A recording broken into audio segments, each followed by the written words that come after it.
Good evening. We are bringing a commentary of Spain against Sweden today from Euro 2020 Group D. Group E, should I say. I'm your alternative host, Russ Vernon, alongside your commentator, Matt Isles. And you are listening to the commentary. Hopefully you're doing okay. Hopefully you enjoyed our other two commentaries that we had throughout today, as Scotland were beaten 2-0 by Czech Republic in Group D, and also in Group E saw Poland lose 2-1 to Slovakia. 10-man Poland losing to Slovakia on that occasion, which was brought to you by Mike Conman. I brought the Scotland game, and then back again with the presenting duties like I've done for Mike's and also for this one here this evening alongside Matt. Will be fetching Matt in a second to see how he's doing and see what his prediction is ahead of this, what should be a brilliant game, which sees Spain take on Sweden in Sevilla this evening, and Leeds United's Diego Llorente amongst the substitutes for Spain after recovering from and returning for COVID coronavirus test is negative now, which is good news for the defender and for Luis Enrique to keep with his original decision to have Diego Llorente as part of the Spain squad for the Euros. We look ahead to the game now then and welcome your match commentator Matt Isles to the stream for this evening. And I'd just say happy tournament to you, my first commentary on the tournament. So far, Matt, you've probably watched and hopefully listened to a few of the commentaries that rest of the commentators have done on the channel. Have you enjoyed the Euros so far? Yeah, good evening, everybody. Happy tournament to everybody. Of course, this is my debut, and I'm covering Spain, Sweden. Looking forward to this one. Two sides very well known to everybody. So, yeah, should be a cracking game. But, yeah, I've enjoyed the tournament so far. I think, the last tournament, the last European Championships wasn't really eventful in terms of a lot of the games being quite dry and quite sort of, boring affairs and quite tame. But I think we've seen a lot of different games. And we've seen some real dominant performances, Italy, Belgium. We've seen some real good encounters. The Holland-Ukraine game stands out last night. And, of course, we've seen some real good football and, of course, real moments that have been a real surprise as well. And, obviously, as well, the biggest thing about it was the incident on Saturday with Christian Eriksen, which I will say Nicholas Jones handled with absolute confidence and did so well with that. So hats off to you, Nicholas, if you are listening. And I've really enjoyed the tournament so far, Russ. It's been a good watch, and I hope this game on my European Championship debut fares well as well. Yes, and also, Matt, I don't want to put a jinx on it just too yet for you, a jinx on your Euro debut, but so far in the tournament, we've had no goalless draws, and I don't think this one will be a draw either, to be honest with you, Matt. And if you're just looking at both teams in particular now, and we'll start off with Spain, since they're the, as what you would call, the home side. We've been playing in Sevilla, the home side in the game today. And Aymeric Laporte switched allegiances from France to Spain because wasn't going to look in at France. And in the squad and in the starting lineup tonight for Spain, how big a game do you think it will be for him to have, knowing he could have been playing for France in this tournament and playing tomorrow night, but he's starting today playing for Spain instead? Well, that's the thing. I think that's the main thing about it. For France, he wasn't playing, and I don't think he was probably going to get a look in to start with in the French side, with Varane and Kimpembe really flying for Didier Deschamps' side internationally, both at their club level. And I'm not saying Laporte hasn't had that, but France have got a much more settled team. And, with Spain in particular, with Ramos sort of not making the squad, for me, the most notable absentee, really, in terms of not being injured and not being just picked purely on tactics and just that decision alone, it was a real surprise. But they found Laporte. Obviously, they found the fact that he played 6 years in Spain with Athletic Bilbao, that it allowed the opportunity for him to make the allegiance switch and go to Spain. So I think it's important for him tonight. You've got to remember, it's his competitive debut, and, no bigger stage is for him at the moment internationally than to make it in the European Championships in what is now effectively your home country. Yes, indeed, Matt. Indeed, there, mate. And if you also just look at the players going forward for Spain as well, obviously from midfield, Koke and Pedri and Rodri can get forward and license from midfield. Rodri being more one who can sit back but can also get forward at times as well. And then outside they've got Dani Olmo and Ferran Torres with Alvaro Morata through the middle, and on the bench they've got Gerard Moreno. Probably some of the people may have thought he'd have probably started as in the starting lineup today for Spain. And if you just look at that Mm. starting lineup as a whole for Spain, where do you think the weaknesses may lie if Sweden are to get anything out of this game? It's a good question. I think maybe the idea of Laporte and Torres not playing regularly with each other as a pair could be something that Sweden might look at and try to test early on. Of course, there is no Zlatan Ibrahimovic, given he's got a knee injury, so it means that there's somebody else who's got to take the mantle for that, but that's a different thing entirely. But, Torres and Laporte, obviously, they played together in the draw against Portugal 10 days ago in the warm-up game at the Wanda Metropolitano. So this is the second time they're playing together, and they're not going to quite be in sync with each other. There's going to be different things they still don't know about each other. So that's a real testing thing, I think, tonight for Spain. If they can handle it, I think they'll go far, and they will just probably squeeze past the Swedes, who are going to be a tough opposition, not just for Spain tonight, but in this group. Yes, they are going to be a tough opposition, are Spain and Sweden as well. And if you just look at Sweden now, Matt, and then then we'll land over to you ready because the players are just making their way out ready for the kickoff. If you just look at the Sweden side, who in the Swedish side do you reckon could really hurt Spain this evening? And who do you think the key men could be for Sweden if they are to get anything out of this match? Well, I think obviously there's a name in the Sweden lineup that certainly stands out amongst the Spanish press and fans, and that's Alexander Isak. Obviously, he plays his club football for Real Sociedad, and of course, he's a big game player for them. Of course, helped them this year win the delayed Copa del Rey final in 2020. So he's going to be important up front, and obviously, they've got good choices in attack with, Robin Quaison and Jordan Larsson, the son of Henrik, waiting in the wing should he fail. So he's under pressure. He's got the nod, along with the experienced Marcus Berg. So I think he's a big, important player.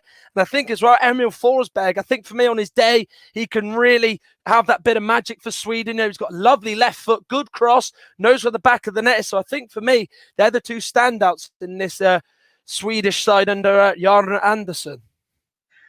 Yes, indeed, Matt. It'll be very interesting to see how Sweden playing.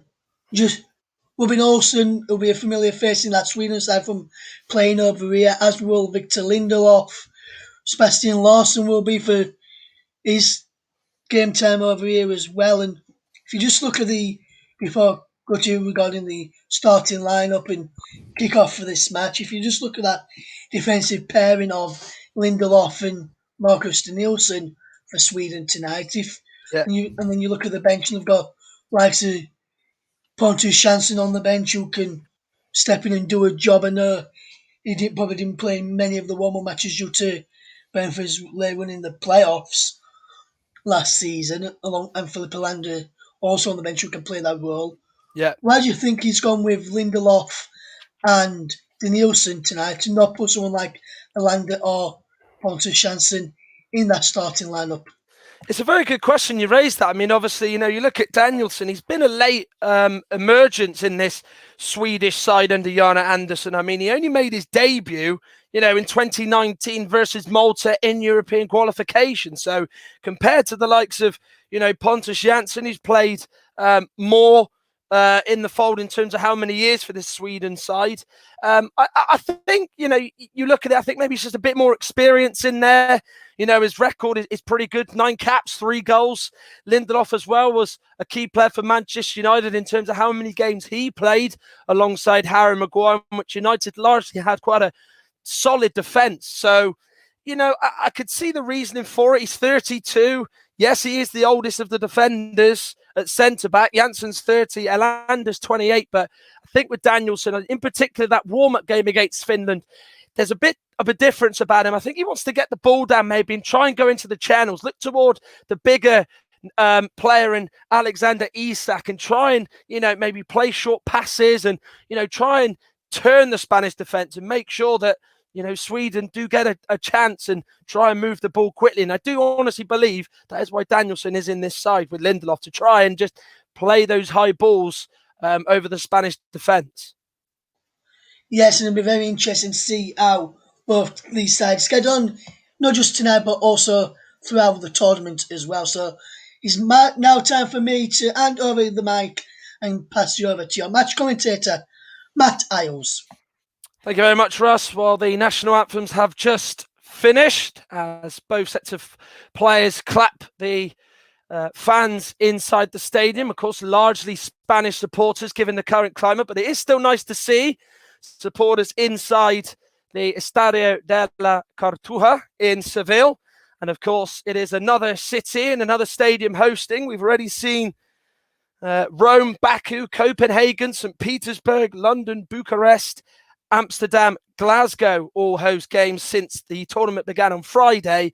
And of course, we'll see Hungary's Puskás Arena in Budapest host tomorrow, as well as Munich's Allianz Arena. And of course, all the tournament, the backdrop of it has been beautiful sunshine, overcast conditions, and played in glorious sunshine, very hot, humid conditions. But of course, some games have seen beautiful nighttime skies as well. I'll just go through the two starting lineups. Starting with Spain, they go with Unai Simon in goal. They have a defence of Marcos Llorente, who was a central midfielder by trade, Pau Torres, Aymeric Laporte, and Jordi Alba, as three of the back four make their debuts in a major tournament, let alone the European Championships for that fact.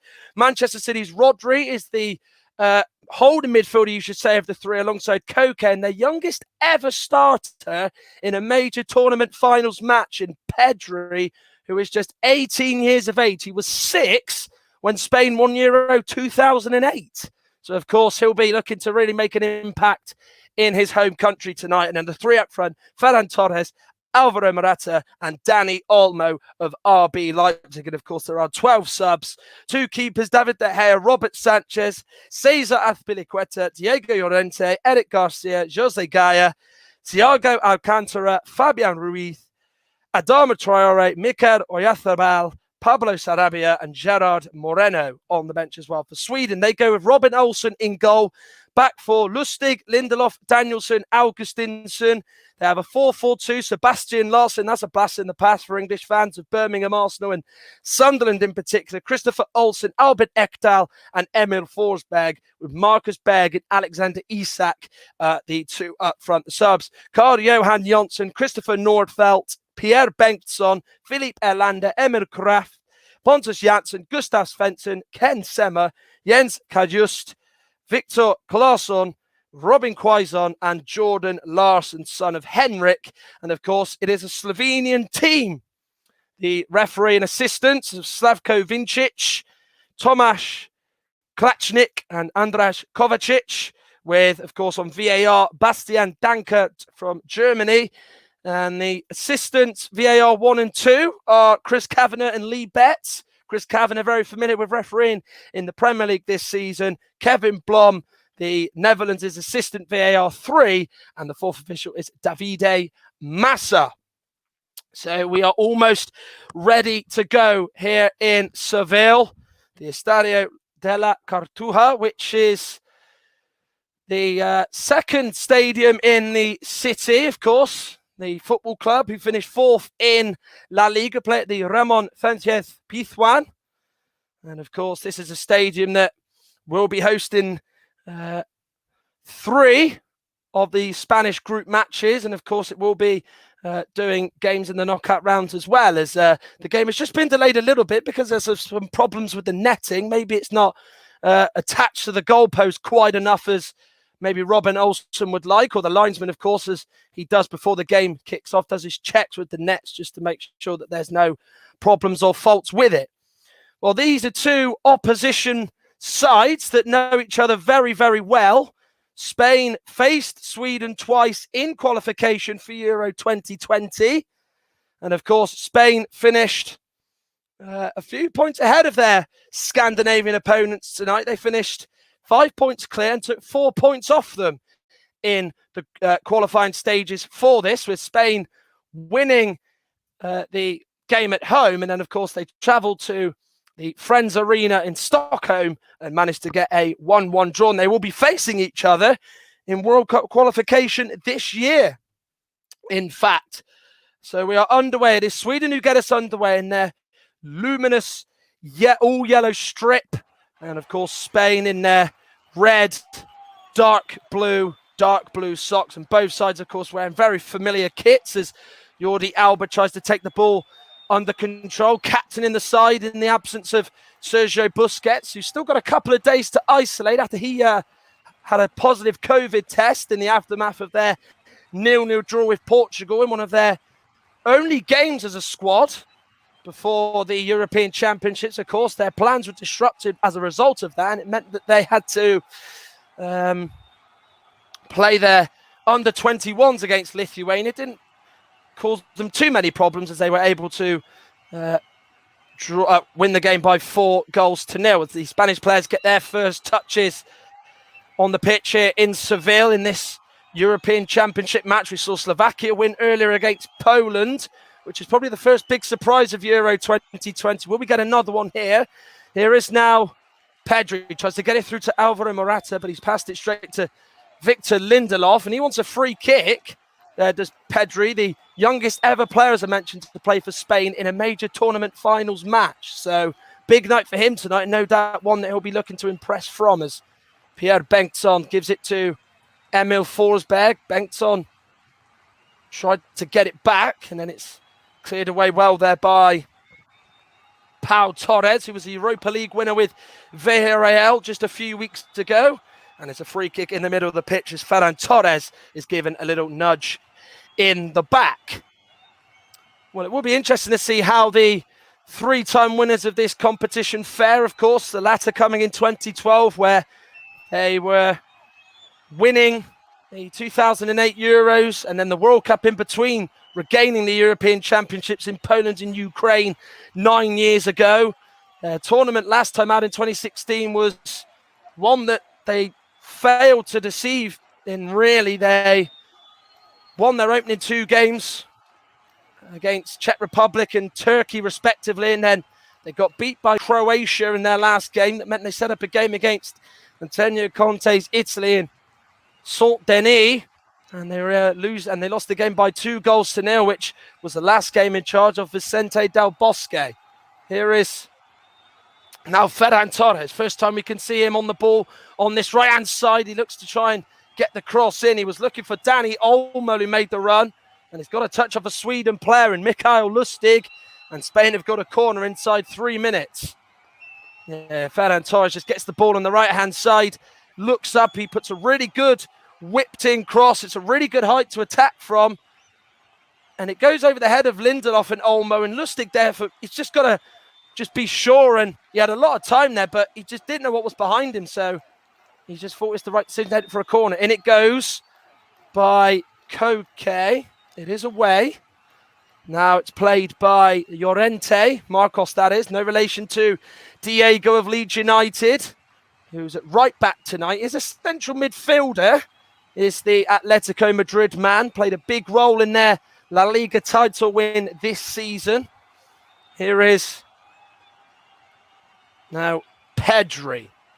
Here is now Dani Olmo, who's already scored for Spain in 2021. Here is Jordi Alba. Koke looking up and just thought about the cross, but instead lays it along the floor to Alba, who's ahead of him. Morata then gives it to Pedri, who was looking to find Dani Olmo, as Spain are immediately on the front foot in the opening 5 minutes to score. Here is now Aymeric Laporte making his first competitive start in Spanish colours. La Roja, to be precise, which translates as the red one in English. Here is now Marcos Llorente. Sweden just camping in their own half at the moment, just trying to limit the space that Spain want to have in this game.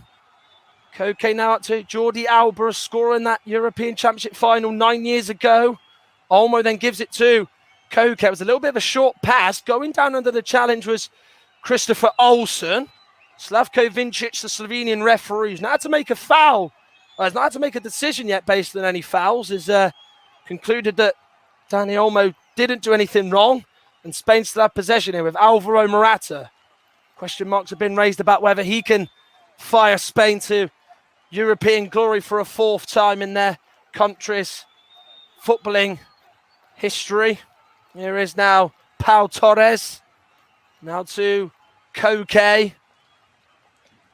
Spain have just had so much of the ball. Sweden just having to absorb it at the moment and just take it in like a sponge. Alba with the fizz cross in. It was off the head of Danielsson. He headed it behind him, and then Pierre Bengtsson heads it up for a corner kick. And Sweden already really under the cosh in the opening 5.5 minutes here in Seville. It's a lovely ball out to Jordi Alba. He's just got to hit that in. First time of asking instead of it. Let him run out of play for a goal kick, and he just gets it in there. Danielsson couldn't head it away. Came to Bengtsson quite quickly, and he just turned his body to concede a corner. It's going to be Koke to take it, but Slavko Vincic, the referee, just wants a word with Ludvig Augustinsson. Sorry, is actually playing ahead of Pierre Bengtsson. I do beg your pardon, so do forgive me for that one. So it's going to be Koke to take it. It was Augustinsson who actually put the ball out for a corner originally. In goes the cross. Morata there underneath it. It's come to Olmo on the edge of the box, but he's hit it too high, and it's well over Robin Olsen's crossbar, and it's the first touch for the Sweden goalkeeper inside 6 minutes. Yeah, the ball's aimed for Alvaro Morata. Sweden just about do enough. They've got a man in there just to sort of head it just about away. It comes to Morata, then lays it off to Dani Olmo, and he's in a good position to strike it, and probably for me, he should maybe think about getting that on target.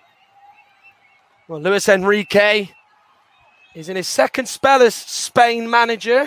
Of course, the last one that he had was just after their World Cup exit at the hands of hosts Russia in 2018 on penalties, with Koke and Iago Aspas missing. Koke is playing tonight for Spain, and then, of course, he left due to his daughter being ill and unfortunately passing away.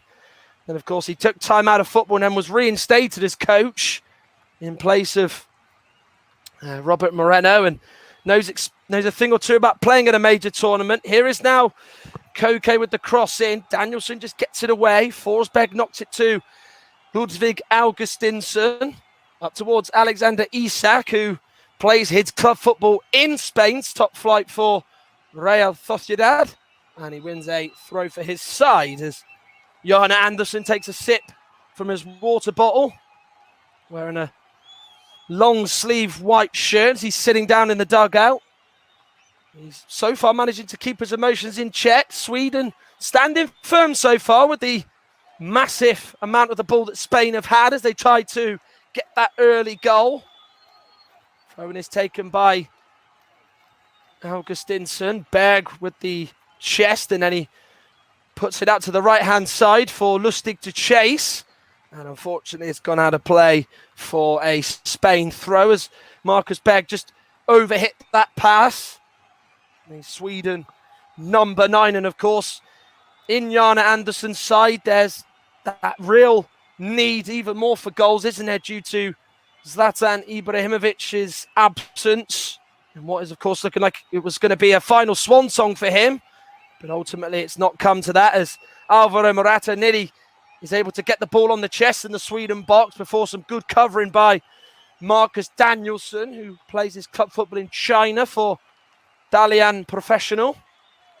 Luis Enrique going for a real casual look with sort of Adidas trainers on, is trotting around the technical area, massive technical area, might add, as Sweden have got a throw in down this left-hand side as the last touch is adjudged to have gone off a Spain player from Danielsson's clearance.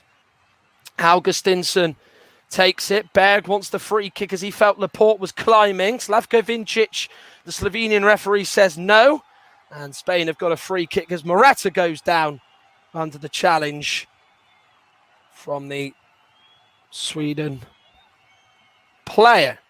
Here is now Koke, who had a exile out of the team before being called back up in the last few months of 2019 with Luis Enrique as manager. And of course, he is someone who is a real vital player for Diego Simeone's Atletico Madrid. 50 caps for his country, no goals. Can he end that drought today? He actually wasn't called up, to be precise, for 2 years since he was called up in November 2020.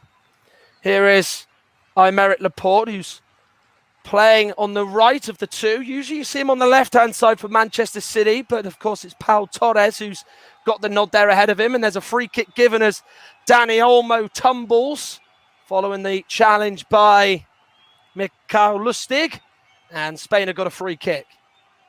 It comes to Dani Olmo into his feet, and there's that clip from Mikael Lustig, and it's a free kick around about 25 yards out, and one that Spain will look to whip in. Well, Aymeric Laporte, as we know, scored in the League Cup final at the back end of April to win the Cup for the fourth year running for Manchester City. Can he score his first goal in European Championship football and international football for that fact, as Koke and Pedri are both over this. There's a few Spanish players loitering on the edge of the box. In by Koke, good delivery. Rodri was attacking it. It's flicked on by Olmo. Danielson gets that away, but only to the edge of the box. And then Berg just nods it to Isak, who then gives it to Christopher Olsen, who's really put Ludvig Augustinsson in some serious discomfort there as he's cleared that away. And Sweden, at the moment, just cannot seem to get out as we've gone past the first 10 minutes in both these countries' openers to Euro 2020. It is Spain 0, Sweden 0, and a game you're listening to on the commentary hub. The third game of our triple bill. We saw Scotland, who are in England's group, lose 2-0 to the Czech Republic at Hampden Park in Glasgow, and then St. Petersburg was the venue for where Poland lost 2-1 to Slovakia as Pedri is fouled by Krasnodar's Christopher Olsen. As Pedri played the ball, and then the foul by Olsen was pretty clear, and Slavko Vincic has given it. Here is Aymeric Laporte. Now, looking for options, plays it to his left and finds Pau Torres. Pedri to Rodri. Now Jordi Alba, his Barcelona teammate. He then searches out to the right and finds Marcos Llorente. Ferran Torres with the ball to Morata. Looks to take it on first time. Sweden want the offside flag. Referee Slavko Vincic says no, and then Danielson gets it out of his own box, but then Alvaro Morata just stands him up and goes into the side and forces Danielson to just knock the ball out of play for a throw.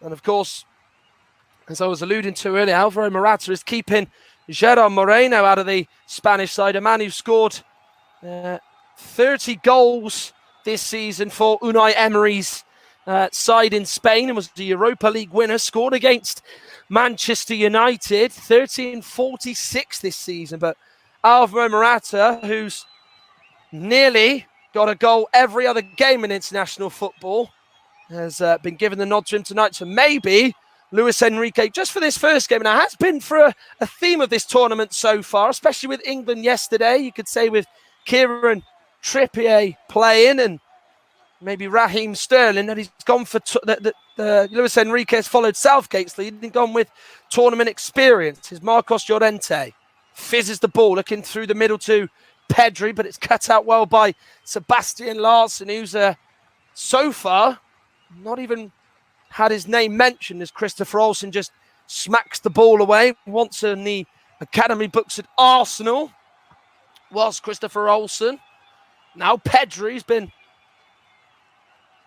involved quite a bit so far. The 18-year-old, as I mentioned earlier, who was 6 years old when Spain won Euro. He was 5 years old when Spain won Euro 2008. It was going to be his 6th birthday in November following that win, and it has been a remarkable rise for him since in what is Been a breakthrough year under Ronald Koeman and the Barcelona side. Is Aymeric Laporte. Remember, eligible to play for Spain due to his 6 years at Athletic Bilbao, where, of course, he learnt his trade under Marcelo Bielsa, the Leeds manager. And, of course, is French by birth, but spent his youth career, as I just mentioned, with the Basque club. Here is Koke to Ferran Torres. Put that one ball in earlier on in the first half, but as of yet hasn't really been able to have a chance on Robin Olsen's goal, and nor of Spain, for that matter, as Sweden are frustrating Luis Enrique's side with the first quarter of an hour played. It's been a typical Spanish performance so far, them having a lot of the ball, keeping it so well, looking good at times, but yet to really pose a threat. As Koke gives it to Morata. Koke gets it back. The cross goes in. Now this might be the chance. And Dani Olmo heads it. But it's a really good low diving save by Robin Olsen that keeps it at 0-0. And just as I mentioned that Spain were not really getting close to Robin Olsen's goal, Dani Olmo goes close from just a few yards out and makes Robin Olsen stretch as low as he can to push it round the post. That's a really good ball in. Almost made runs centrally tonight. Gets the header on goal. It's a good save by Olsen. Corner goes short.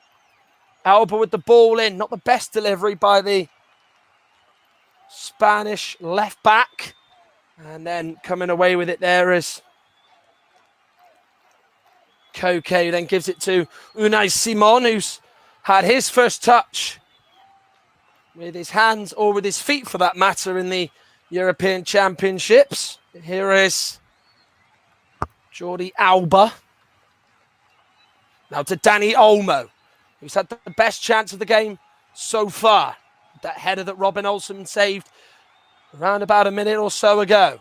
Aymeric Laporte. Now, Marcos Llorente playing at right back in a position that I can remember that Luis Enrique really made Sergio Roberto hold down when he was in charge of Barcelona. And, of course, Roberto was a central midfielder, converted as a right back, and Enrique has done the same for the Spanish national side with Marcos Llorente. Here is now Dani Olmo.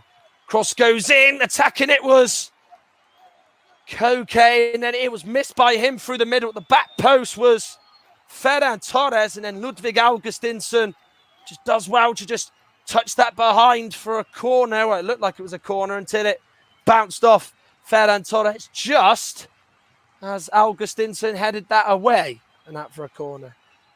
Well, it's just unfortunate that Torres is alongside him, but Dani Olmo, of course, went to Leipzig 18 months ago. Big price tag, and has fared well at times for the German side. Now going to be coached under Jesse Marsch, who's replaced Julian Nagelsmann as coach. And he's fared well for Spain, as Dani Olmo. He scored in the matches in March against Kosovo and against Georgia, where they were 1-0 down before Dani Olmo, the man I mentioned, scored in the 92nd minute to get a win against the Georgians to make it an unbeaten start to their World Cup qualification group, in which Sweden, of course, are in it themselves, as they've won 2 and drew one of their games with Greece, the side who stopped them, making it 3 wins from 3 in that triple bill back in March. Here is now Ferran Torres. Marcos Llorente tried to just feed it through to Ferran Torres, but it's cleared out by the Swedish defence, given straight to Rodri. Now Jordi Alba, but the offside flag, I think, has just been raised there for Jordi Alba. Oh, they're just showing the chance again for Dani Olmo, and he looked like he'd headed it right into the corner, and it asks a lot for a goalkeeper, especially when the header from the attacker is one that's bounced right in front of you, and it's actually away from you, and to get an outstretched arm like that and push it away as well as he did, it's a really good bit of goalkeeping by Robin Olsen, who spent the season on Merseyside with Everton. Koke, who's seen a lot of the ball so far. Here is Pau Torres. Jordi Alba, the only survivor from that Spain squad of Euro 2012, in which they beat Italy 4-0 in the final. Rodri, now Pedri, goes straight into Christopher Olsen, goes straight into Albin Ekdal, and it's a free kick to Sweden. As Ekdal was just giving a little arm in the back there. 20 minutes fast approaching. Spain 0, Sweden 0. In this one at the Estadio de la Cartuja in Seville, and it's absolutely glorious, beautiful sunshine, as of course it is. Roundabout, sort of, what we're talking now in terms of the time, roundabout coming up toward 9:30 Spanish time. As Aymeric Laporte has the ball. Now Unai Simon. It's the first time we've actually seen Alexander Isak chase anything down on the Spanish defence or goalkeeper. But that wasn't the best ball by Rodri. But just for that split second there, two players pushed up for Sweden. Jana Andersson knows that and forced Rodri to just boot the ball out of play for a throw-in. As they now have a throw-in on this right-hand side, which is going to be taken by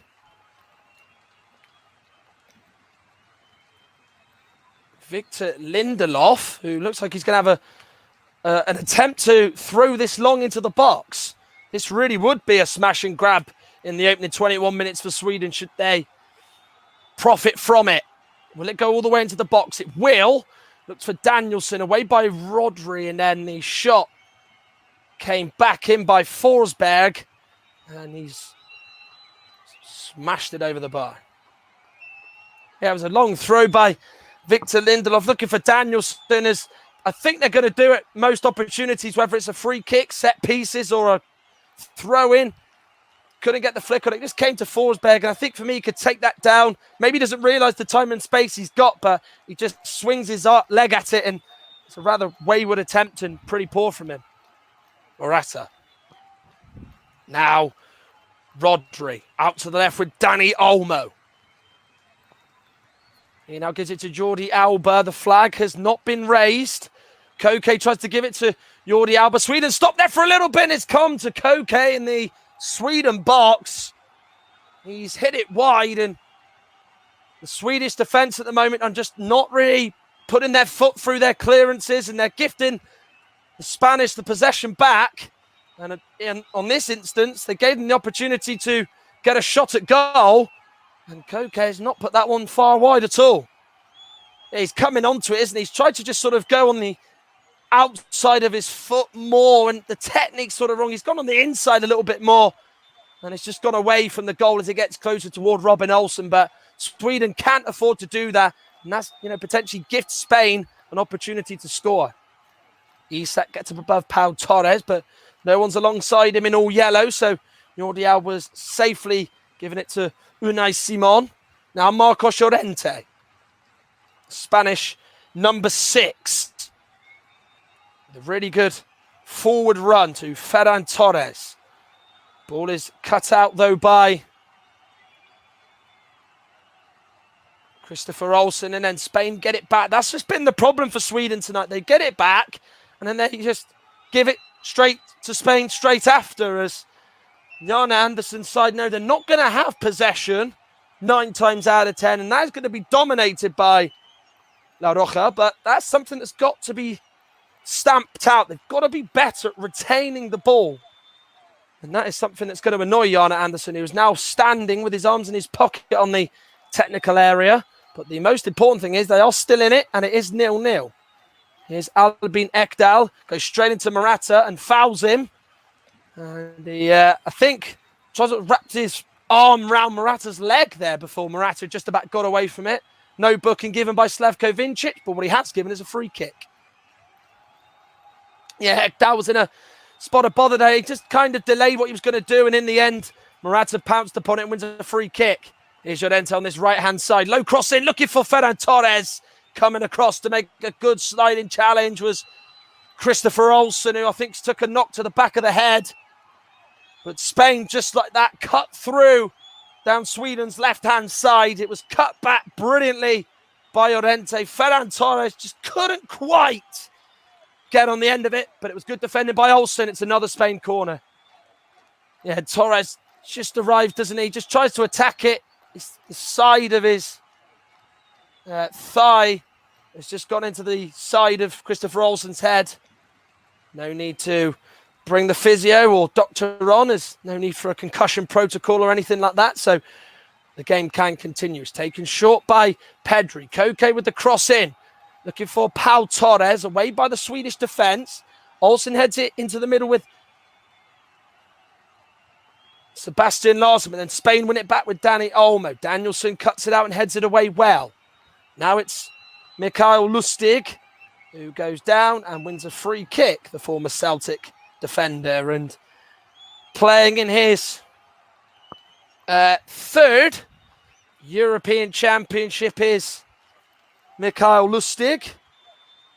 Went to Euro 2012 and Euro 2016. And for Sweden, they've not made it out of the group stages of the last three tournaments they've appeared in. The last time that they managed to get out of the group was back in 2004 when they were drawn with their Scandinavian rivals Denmark, Italy and Bulgaria. They hit Bulgaria for 5 in the opening game and then got good points against Denmark and Italy, which saw them advance. And of course, there was a lot of controversy about that game, especially from the Italian campers. Giovanni Trapattoni said that Sweden and Denmark essentially played for a draw given their geographical location. Of course, his quotes blew up in smoke and there was never no proof. And then as a result of that, in the old format of 16 sides, back in 2004, Sweden lost on penalties to the Dutch in Portugal. Ball looking for Ferran Torres, who went to the corner of the right-hand side of the box. Gets it though from Llorente. Llorente didn't expect to get it back from Torres. Now to Koke, who was in a bit of space in the middle. Flicks it to Rodri. He then looks to try and find Pau Torres, but the ball is put a little bit too much on in terms of the power by Rodri, but then Torres is able to just give it back to Unai Simon and Spain still have possession. Of course, they did meet in 2008 in the European Championships in Austria and Switzerland. Spain won it late on through a goal from David Villa, who was absolutely unbelievable in that tournament. Fernando Torres scored in that game. Of course, he didn't do a lot in that tournament after that, did he? I mean, he only got the winner in the final that saw Spain win their first trophy in the 21st century and finally shake off that tag of being underachievers. As it is a side that you've seen, certainly in my lifetime growing up, that have just played football in just such a simple way. Great players like Xavi, Iniesta have graced this team. David Silva, Fernando Torres, David Villa, Sergio Ramos still in the Spanish fold. Not this time round. Injuries and contracting coronavirus this season has forced Luis Enrique's eyes elsewhere as the ball out to the left looking for Jordi Alba was one that went away from him out for a throw as the Spanish fans inside the Estadio de la Cartuja are looking on. The score at 0-0. We have seen sides win in their own country. We saw, of course, England beat Croatia yesterday at Wembley. We saw Italy comfortably dispatch Turkey in the opening game on Friday night. I've seen Scotland, Denmark and Russia lose their opening game in their stadium, and it's gone through to Koke. And he was arriving onto it, and he just could not keep it down. He's proven elusive so far for this Sweden midfield and defence. And that's another good chance for Spain that's gone begging. Yeah, it's a low cross in by Dani Olmo. Koke's arriving onto it. It's a low cross. Comes to him quickly. He does everything right. The technique's okay. He turns his body into it. But the power's got to be took off it, isn't it? And I know it's easier said than done, but he's fired that over and he's just sort of put his hands on the goal net just to say, I feel like I should have done better. And maybe the Spanish public, some of them anyway, will be thinking the same. Rodri to Jordi Alba. Rare bad pass by anyone in red tonight as Albin Ekdal wins the ball. And now Sweden finally have possession, something they've not done for 29.5 minutes with the score at 0-0. Dani almost had a good chance. Koke's had 2 off target. It really has been a dominant performance by Spain in every sense, but as of yet, they are still yet to score in this one in Seville. Of course, not originally planned to be played here, this game. San Mamés in Bilbao was the original chosen venue, but of course, it was just a few months ago turned around, and Seville got the nod ahead of Bilbao due to the idea of fans being allowed into stadiums more, which is what UEFA wanted. Dublin, of course, the other nation or city in this case that dropped out. St. Petersburg's Krestovsky Stadium will host those games that have been vacated due to Dublin pulling out of hosting. Here is Koke, half an hour gone on a game you're listening to on the Commentary Hub. The group stages, the first round of them anyway, wraps up tomorrow. Nicholas Jones brings you Hungary against Portugal as the European champions kick off, and then France versus Germany. What a game that is in Munich. And the cross comes in from the left-hand side. Olmo was attacking it and gets a touch to it, and it's going to have to play for a goal kick. But one thing you can say about Spain so far is they've had a lot of joy from that left-hand side with Jordi Alba and Marcos Llorente. They've linked up with Olmo and Torres well, if that's anything to go by, and hopefully bode them well for the second half. But no goals for Luis Enrique's side as Robin Olsen restarts play, taking the kick. Long punt forward, looking for Marcus Berg, who's not really been able to get up and jump to win flick-ons tonight. The ball has been that much with Spain. Here is now Llorente to Koke. Remember the other game in that group earlier on, Poland lost 2-1 to Slovakia. Slovakia went in front through Robert Mack. Then Poland equalised in that game. And then Grzegorz Krychowiak was sent off. And then Slovakia won it through Milan Skriniar. That meant that they won just their second ever game at the European Championships, as they are the early table toppers in that group. And we've only seen so far one draw in the championship so far. That was Wales against Switzerland. And we've yet to see a 0-0. Good feet, though, shown by Marcos Llorente, who's been really adventurous in this game so far. He got beyond the 2 centre-backs, but the last line of defence, the goalkeeper, Robin Olsen, dives down low and pounces on the ball. It's a really good ball through. Just skips away from Danielson. Olsen just comes out. It's goalkeeping where it's just expected of him to do, just to slide out and just not allow Llorente to just get it past him and not commit a foul. He had to get that right, and he did. Spain win it back. Well, their pressing has been good. Their hunger, desire, their eagerness to win it back is something that has been so key for them over the last few years, and it's staying with them here. Here is Llorente to Morata, who's been quiet so far. Did get 3 goals at the last European Championships. Here is Rodri. Now to Aymeric Laporte. Here is now Ferran Torres. Morata. Koke. Ball was a little bit short. Good sliding challenge by Olsen, who's been tigerish in there today and has tried his very, very best to break the play up at certain times. Here's Pau Torres. Now Jordi Alba. Pedri. Good feet shown by him as he gives it back to his club teammate Alba. Now Dani Olmo. Alba to Torres. Now Ferran Torres has got to keep that in. They're not related neither. There's 2 Llorentes and 2 Torreses to think about. Here is Aymeric Laporte. Now to Koke. Llorente. Now to Ferran Torres. Closed down well by 2 Sweden players. Forsberg and Olsen were back defending. And now they're able to have it with Sebastian Larsson as he gives it to Victor Lindelof, who's really had to be on high alert, be very concentrated tonight alongside Marcus Danielsson. He's making his European Championship bow. Headed on well, though, by Lustig for Berg. And then Berg has passed it off the feet of Alba and it's going out of play for a Spain throw. 10 minutes of the first half remaining. Spain 0, Sweden 0. Sweden yet to get a shot on Unai Simon's goal and not test him at all. It's been a different story for Spain. Robin Olsen made a really good save to deny Dani Olmo, and then Koke had two good chances that he put wide and blazed over respectively.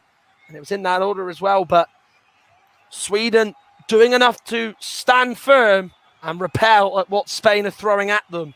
Ball in by Larsson, a high one, and Unai Simon touches that over his own crossbar. And the first thing he's had to catch or punch, he's put out for a corner kick and over his crossbar. Yeah, Larsson with a really high cross. That's always difficult for a goalkeeper because, you know, if you try and catch it, you're running the risk of the ball and your feet, more importantly, going over the line. So you can never be sure. And he's just got to fist it over the bar for a Sweden corner. Well, Danielsson's got 3 goals in 9 caps. It's his 10th appearance tonight. He'd love to have had a 4th for his country. Forsberg with their first corner. Not a bad delivery. Attacking it was Danielsson. Put back in by Ekdal. There is a push on Ferran Torres, I think it was, on the edge of the area. And Spain have got a free kick. And in the end, the corner comes to nothing. It's the Sweden fans who stand up, hoping something was going to come of it. I'm going to sit back down quickly because nothing does. Yeah, it was Ekdal who made the foul. Torres just had it on the edge of the box. He gave it back. And Ekdal just comes in trying to win it there. But Unai Simon there, you could, you know, maybe some people will look at that error and, or, well, not even an error, but they'll look at that, him putting the ball over his own crossbar and saying he's got to come out and catch it. He's got to be more, you know, favourite to do that and be more authoritative. But I think, you know, the way that he could lose his balance, the ball could, you know, go over the line, his feet could essentially take the ball over the line. I think what he's done is quite smart play. Alba. Now to Pedri. Now Aymeric Laporte. This almost feels like a little bit like what his club side used to do over the last couple of years under Pep Guardiola, where sides sit in and make it tight and make it hard. They just have so much of the ball and just hope that they will use all their quality and attack and finish into get the job done. But here's a chance for Morata now, and Spain are not in front somehow. Alvaro Morata was given an unbelievable chance to put La Roja in front. And a man who's keeping out a 30-goal striker in Gerard Moreno out of this Spanish 11 has fluffed his big moment inside 38 minutes. Well, Alba just plays the ball forward. It's one where really he's just thought, I've got nothing on. And then it just looks like the easiest of clearances for Danielsson. It goes under his legs, nutmegs him. Olsen tries to close it down, and Morata, for me, just rushes it. If he looks up and he sees that Olsen's gone down, he can go high and toward Olsen's right, but that's a real poor miss from him. And when he misses chances like that, you can see why that there is calls for him not to start.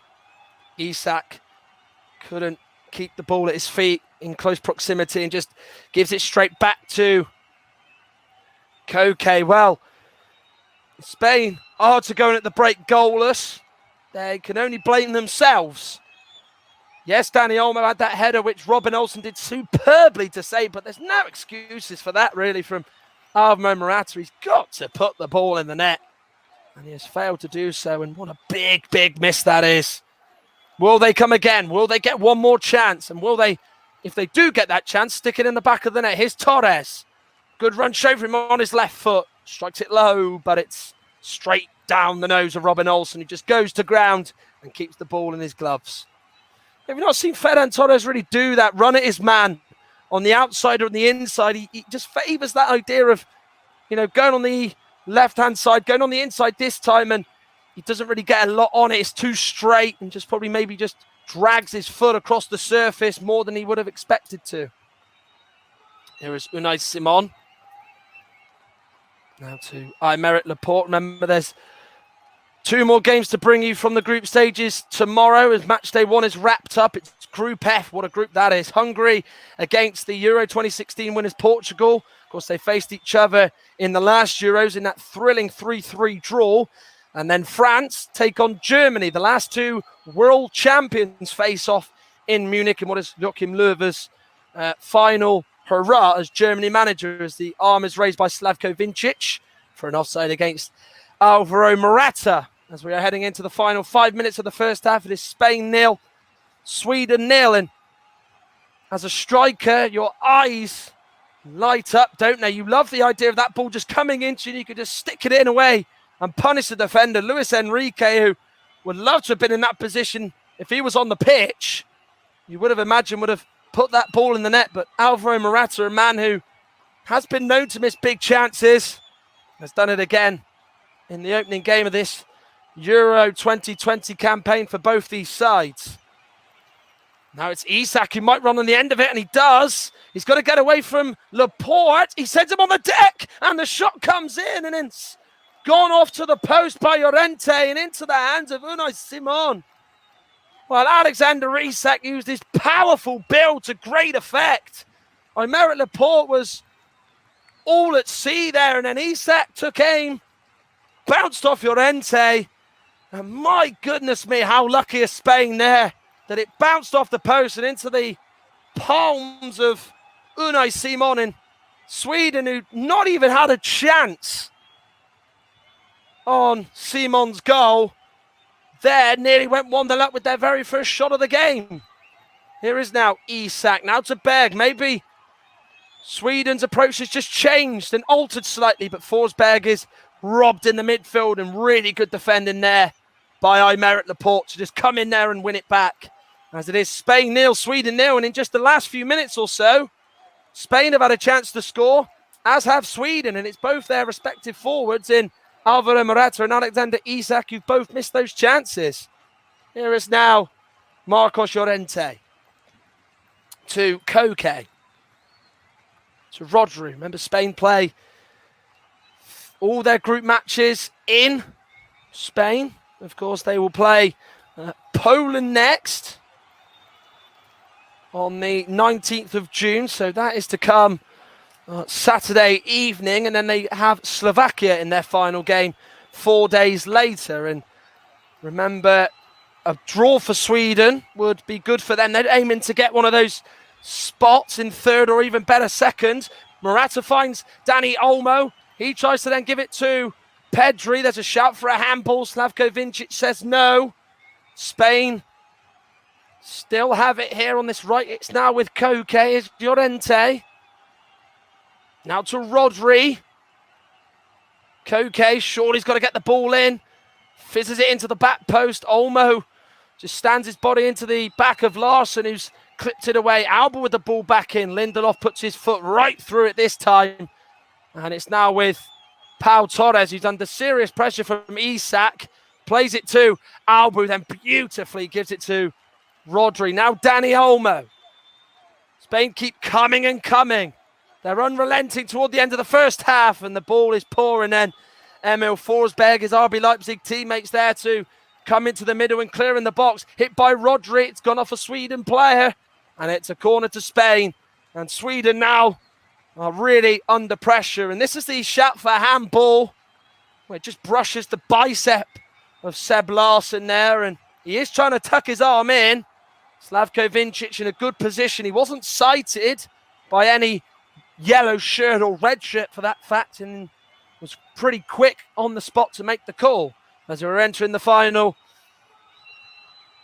80 seconds of the first half.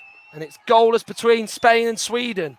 In it goes by Koke. Good punch away by Olsen. There was 2 Sweden defenders in front of him, but they heard the call, just stayed in their positions, and then Olsen just come out and just fisted away. Ferran Torres, Olmo to shoot, it's saved. And then it's Danielson who puts it out for a throw. Olsen with another save to keep out Dani Olmo, and he's really doing well to keep it at 0-0. Here's Llorente in the Sweden box. He gets away from Augustinsson, and they just about do enough. Emil Forsberg with the touch there. Sweden are hanging on. And when I say hanging on, they really are hanging on. In Spain, got to be thinking soon that they're going to score. Well, Olmo hits it from distance. And when you start to do that, you know, that's when you're starting to think maybe that the route you've had is not quite working. And Olsen actually saves it, but he's gone down to his left and he's actually pushed it to his right-hand side. That's always difficult for a goalkeeper because you could have another Spanish player right alongside you there to try and tap it in. But unfortunately for Spain, no one was there to try and tuck away the rebound. Spain have got a free kick, which Koke is going to take. He's almost played like Xavi tonight, is Koke. Very similar build to him and similar look, in fact, for that matter. And it goes by Koke, away by Danielson. Good, confident header away. Doesn't actually look like there is that much stoppage time. It's about a minute or so. We've not actually had a stoppage of any note. Here is Ferran Torres. Koke. Llorente to Aymeric Laporte. One additional minute it is. There is the confirmation from the fourth official, Davide Massa from Italy tonight. And that is that for the first half. Well, judging by the commentary, you'd have to say Spain are seriously unlucky not to be 1-0 up.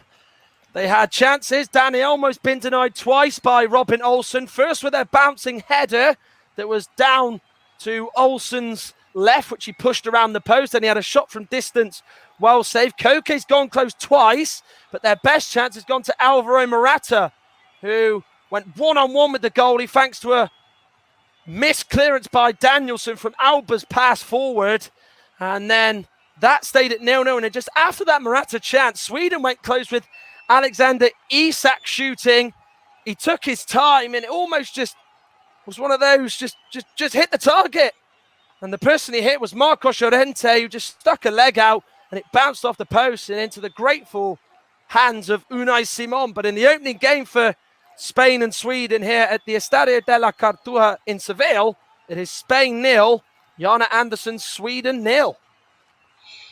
Yes, it's 0-0 then between Spain and Sweden at the break, and a brilliant first half commentary from Matt Iosen.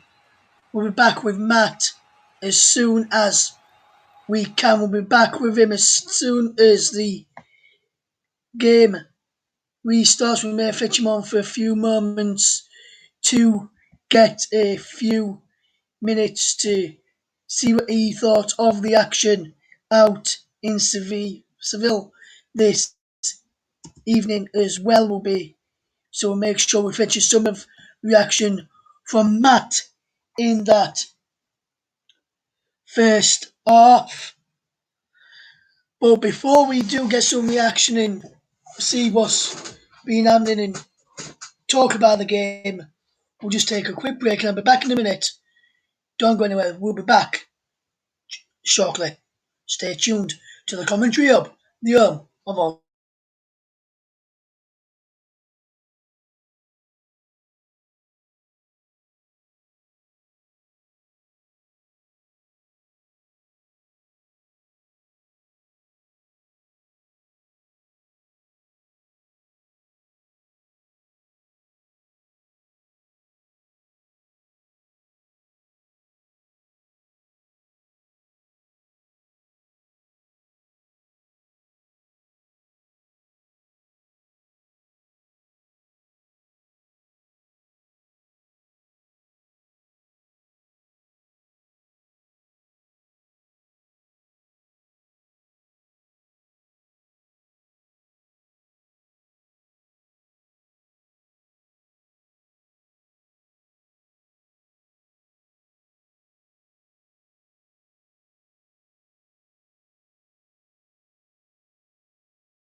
Welcome back to the coverage on Commentary Hub with the score between Spain and Sweden. Still 0-0. Spain knocking on the door, but yet to find that breakthrough in that first half, and will be very interesting to hear what our good friend Matt Isles has got to say regarding the first half. A lot of chances, but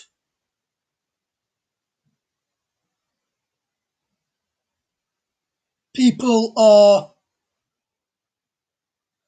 moving forward, and it'll be very interesting to see how that first half goes on as we how the second half pans out. But then on that first half, Matt, we'll fetch Matt House back in, and on that first half, Matt, you would have to say Spain have been on top, haven't they?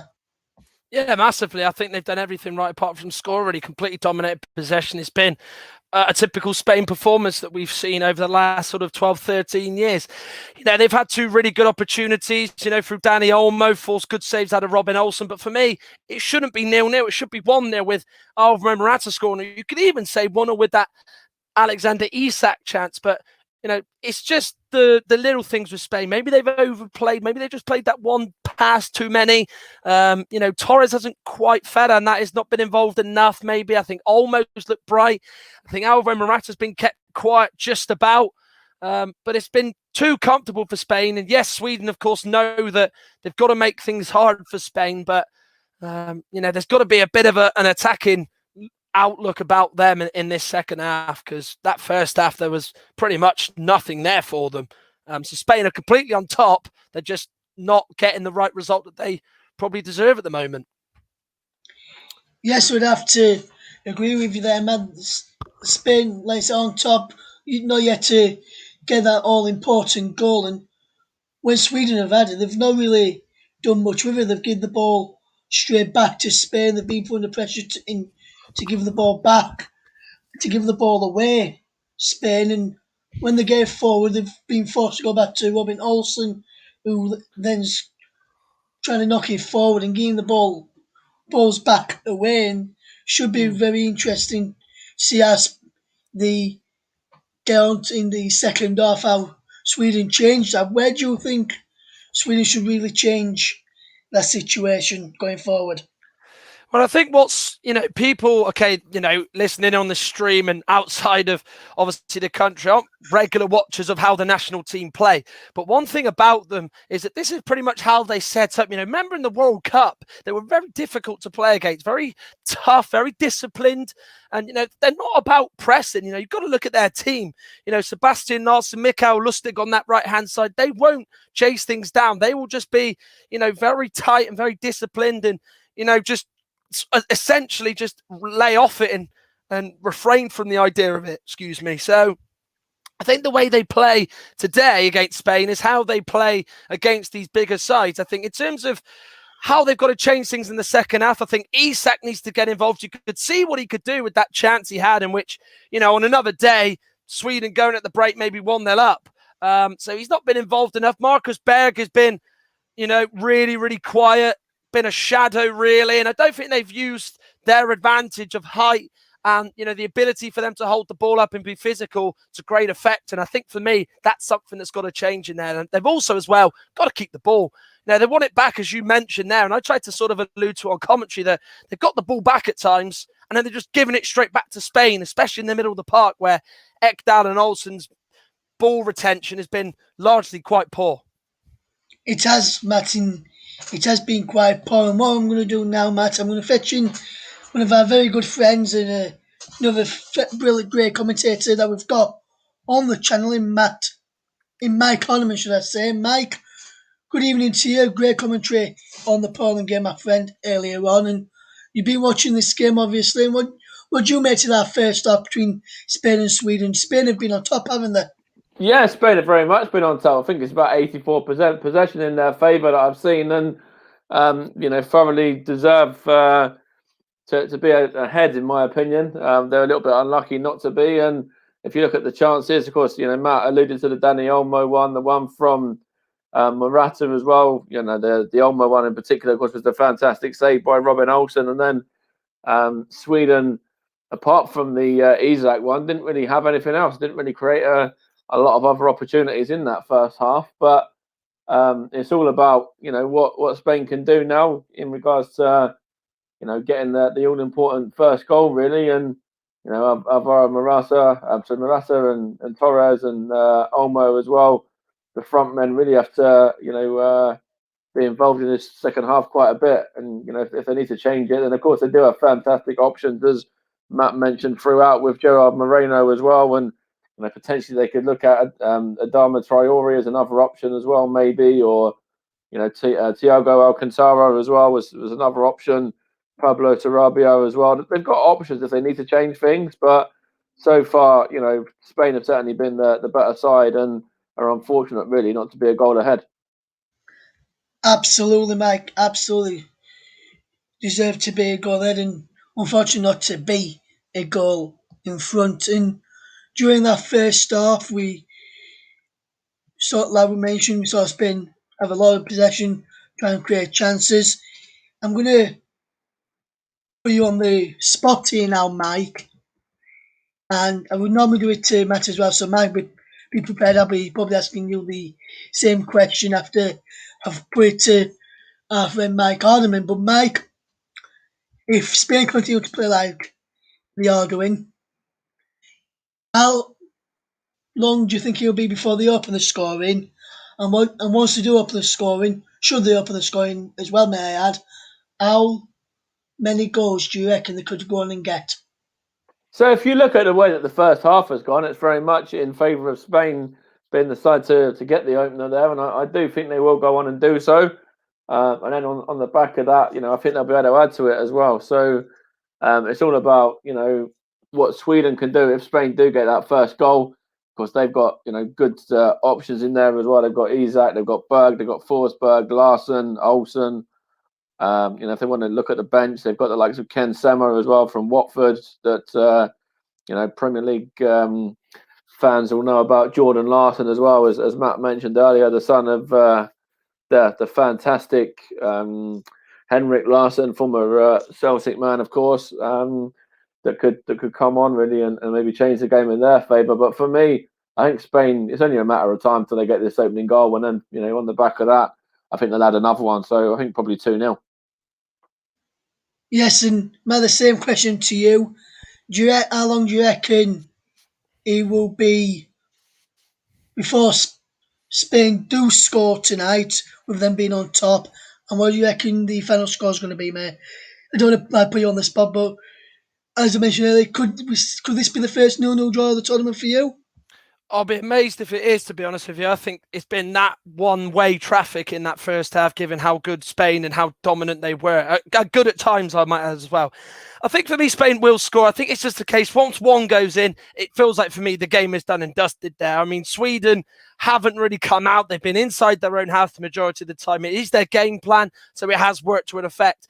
I think they are the side at the moment, Sweden. You kind of look at these European Championships and it was alluded last night, I think, sort of someone was saying on social media and stuff like that there's going to be a lot of sides that come in. They're going to try and be very defensive and try and get draws against the bigger sides. I think Sweden are trying to do that here. We saw Iceland in the last European Championships in the group stages do that against Portugal.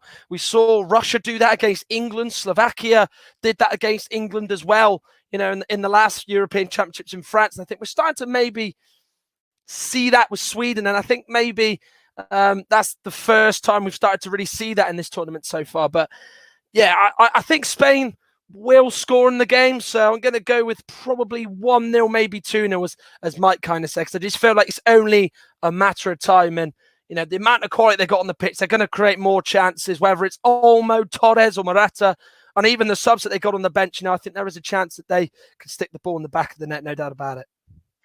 Yes, they can definitely be able to score. Spain. It's just a question of how many. Will it be 1-0, 2-0? Could even be 3-0 the way Spain have played in the first half. And if there were 1 or 2-0 up already, Matt, no one could have gone.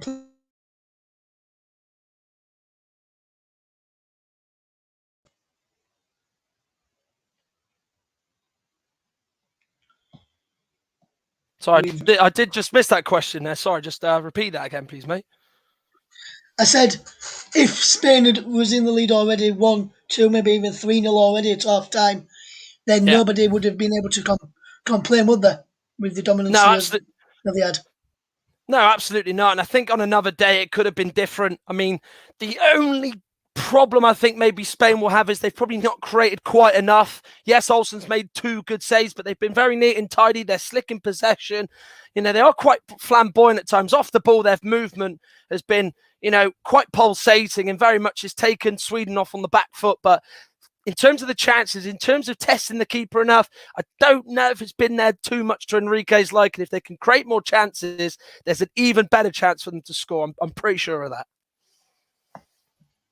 Yes, and I've seen a comment in here from our friend John Kane who says Spain going to need this Spain going to pay for their missed chances. Sweden to nick it, he reckons. So very interesting to see if your prediction does come right, John, in the second half. Sweden just making their way out onto the field. Spain already out as well. So what I'm going to do, and the officials are on the way out right now as well. So now it's time for me to hand back to your match commentator and say, again, take us through the second half, please, Matt. Yes, I absolutely will, Ross. Let's hopefully see a goal, as we mentioned at half-time. And just before the game kicked off, we've yet to see a 0-0 in this tournament for that fact. Of course, we have seen a few games go in at the break goalless. But if previous record is anything to go by, Spain do like playing in this part of their own country. And in Seville, they've won 39 of their 48 matches in their history in Seville, losing just 4 and drawing 5. And one of those wins that they have had have come over the last, of course, few years. They do play in various stadiums in Spain. Remember, it's a side who are the youngest average age against the side with the oldest average age. So it's the older heads getting the better of the younger heads at the moment. The older, wiser pros, you could say, have done their homework and have done their good work to great effect to deny the young, slick, and at times flamboyant La Roja guns as the second half is underway with Spain in possession, just as it was for the majority of that first half. And if we're talking percentages, you'd say at least 90% of that half as well. I'll just go through the starting 11s. No changes made by either side during the first half or at the end of the first half, as Mikael Lustig is penalised for a foul there down the Sweden right-hand side as he fouls, I believe it was Dani Olmo. Simon in goal, Marcos Llorente, Pau Torres, Aymeric Laporte and Jordi Alba as the defenders,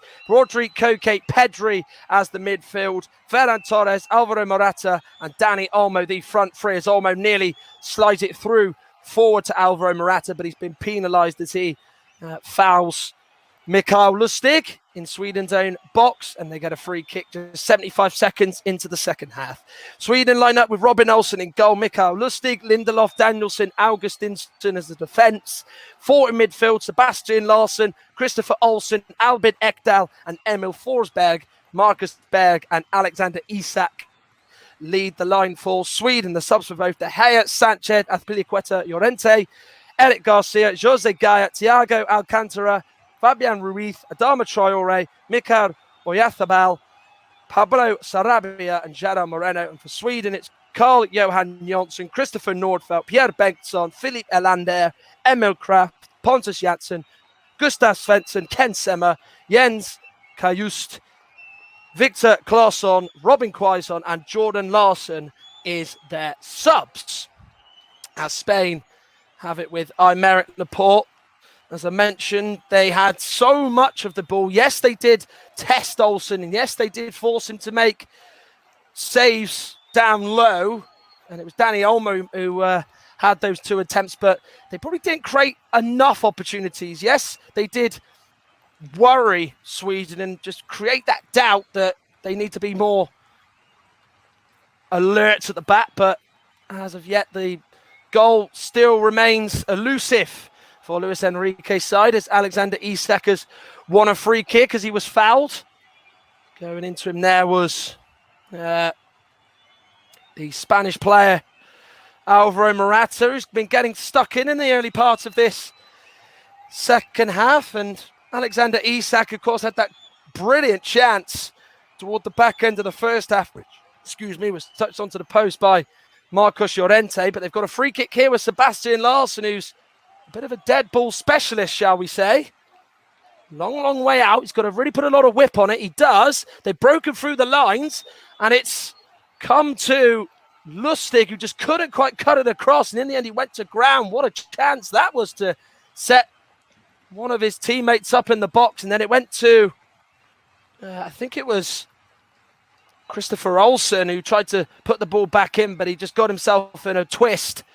And then in the end, it goes out for a goal kick. But it just came to Lustig, who beat the offside trap. And unfortunately for him, he's actually kicked it against his own leg. As he hit it with his left foot, he bounces it off his right inside leg. And that means the chance is gone. I think, had he found the two Sweden players who made the run, one of them was Danielsson through the middle. I think they would have been offside as a pair anyway. But that's a bit of a concern for Luis Enrique. Pedri to Olmo. Tries to give it to Morata. He gets it here and shoots. But he's off target yet again with that.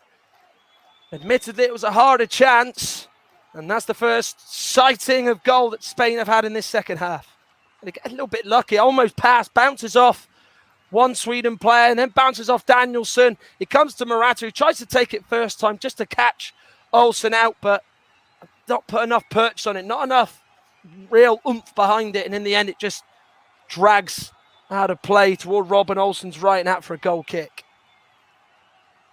Header is out by Olmo as he tried to just win the second header to keep it in play. He's been stopped in his tracks there by Lustig, who just gets into the side of him and has a throw for Sweden in the early part of the second half. 5 minutes of it gone. Spain 0, Sweden 0. Yet to have a 0-0, as I mentioned. Both these sides did play out a draw in qualifying for the European Championships. It was Sweden 1, Spain 1 that day in November in October 2019. Rodrigo was the scorer for Spain that day, and Sweden's goal scorer in the match was, I believe it was Marcus Berg. I could be wrong on that one, but it was a draw at the Friends Arena in Stockholm. And then the game before that, in the qualifying group, Spain recorded a 3-0 win over their opponents tonight, with goals coming from Sergio Ramos from the penalty spot, Alvaro Morata, and Mikel Oyarzabal, who is on the bench tonight for Spain. And the Estadio de la Cartuja has hosted the Copa del Rey finals for the last 2 years. The delayed one in 2020, which was played this year, and then won by Real Sociedad, which Alexander Isak was a part of that squad, as was Mikel Oyarzabal. And 2021, Bilbao were losers again as they lost 4-0 to Barcelona. In by Alba, looking for the run of Ferran Torres. Dani Olmo was in there as well, but it's defended well by Sweden, who head it out for a Spain throw down the left-hand side. It's going to be Alba to take it. Throws it to Morata, who's made the run ahead of him. He gives it back. Now Dani Olmo plays it forward. It's bounced off Lindelof as he's flicked it toward his own goalkeeper, Olsen. Danielsson was there to just clear it away. Spain are patient once more as they try and find a route to goal. Here's Pedri. Remember, Spain's youngest ever player, not just to start a European Championship match or a major tournament finals match, but the youngest ever player to be in their squad. The last person who was the youngest was Cesc Fabregas back in 2006 at just 19 years of age. Llorente with the cross. Cannoned off the face of Ludvig Augustinsson, but Aymeric Laporte picks up the pieces. Llorente again, who showed glimpses of what a attacking minded fullback he can be. Here is Koke.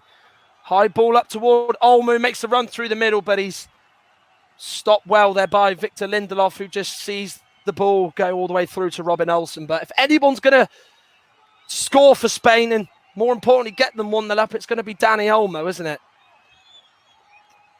Does just feel like he will do that. He's a real good technical quality play. You can see he makes all types of runs, whether it's just going out to his side on the left or going through the middle. He has done with option B more than he's done with option A tonight, as Jana Anderson is giving out instructions to his side as they are starting to make a little bit more ground up the pitch, as Seb Larsson wants a word with Slavko Vincic, the Slovenian referee. Supporting him is Tomáš Klačnik and Andras Kovacic, with, of course, Bastian Dankert on VAR duty, and he's not yet had to be called upon in this game.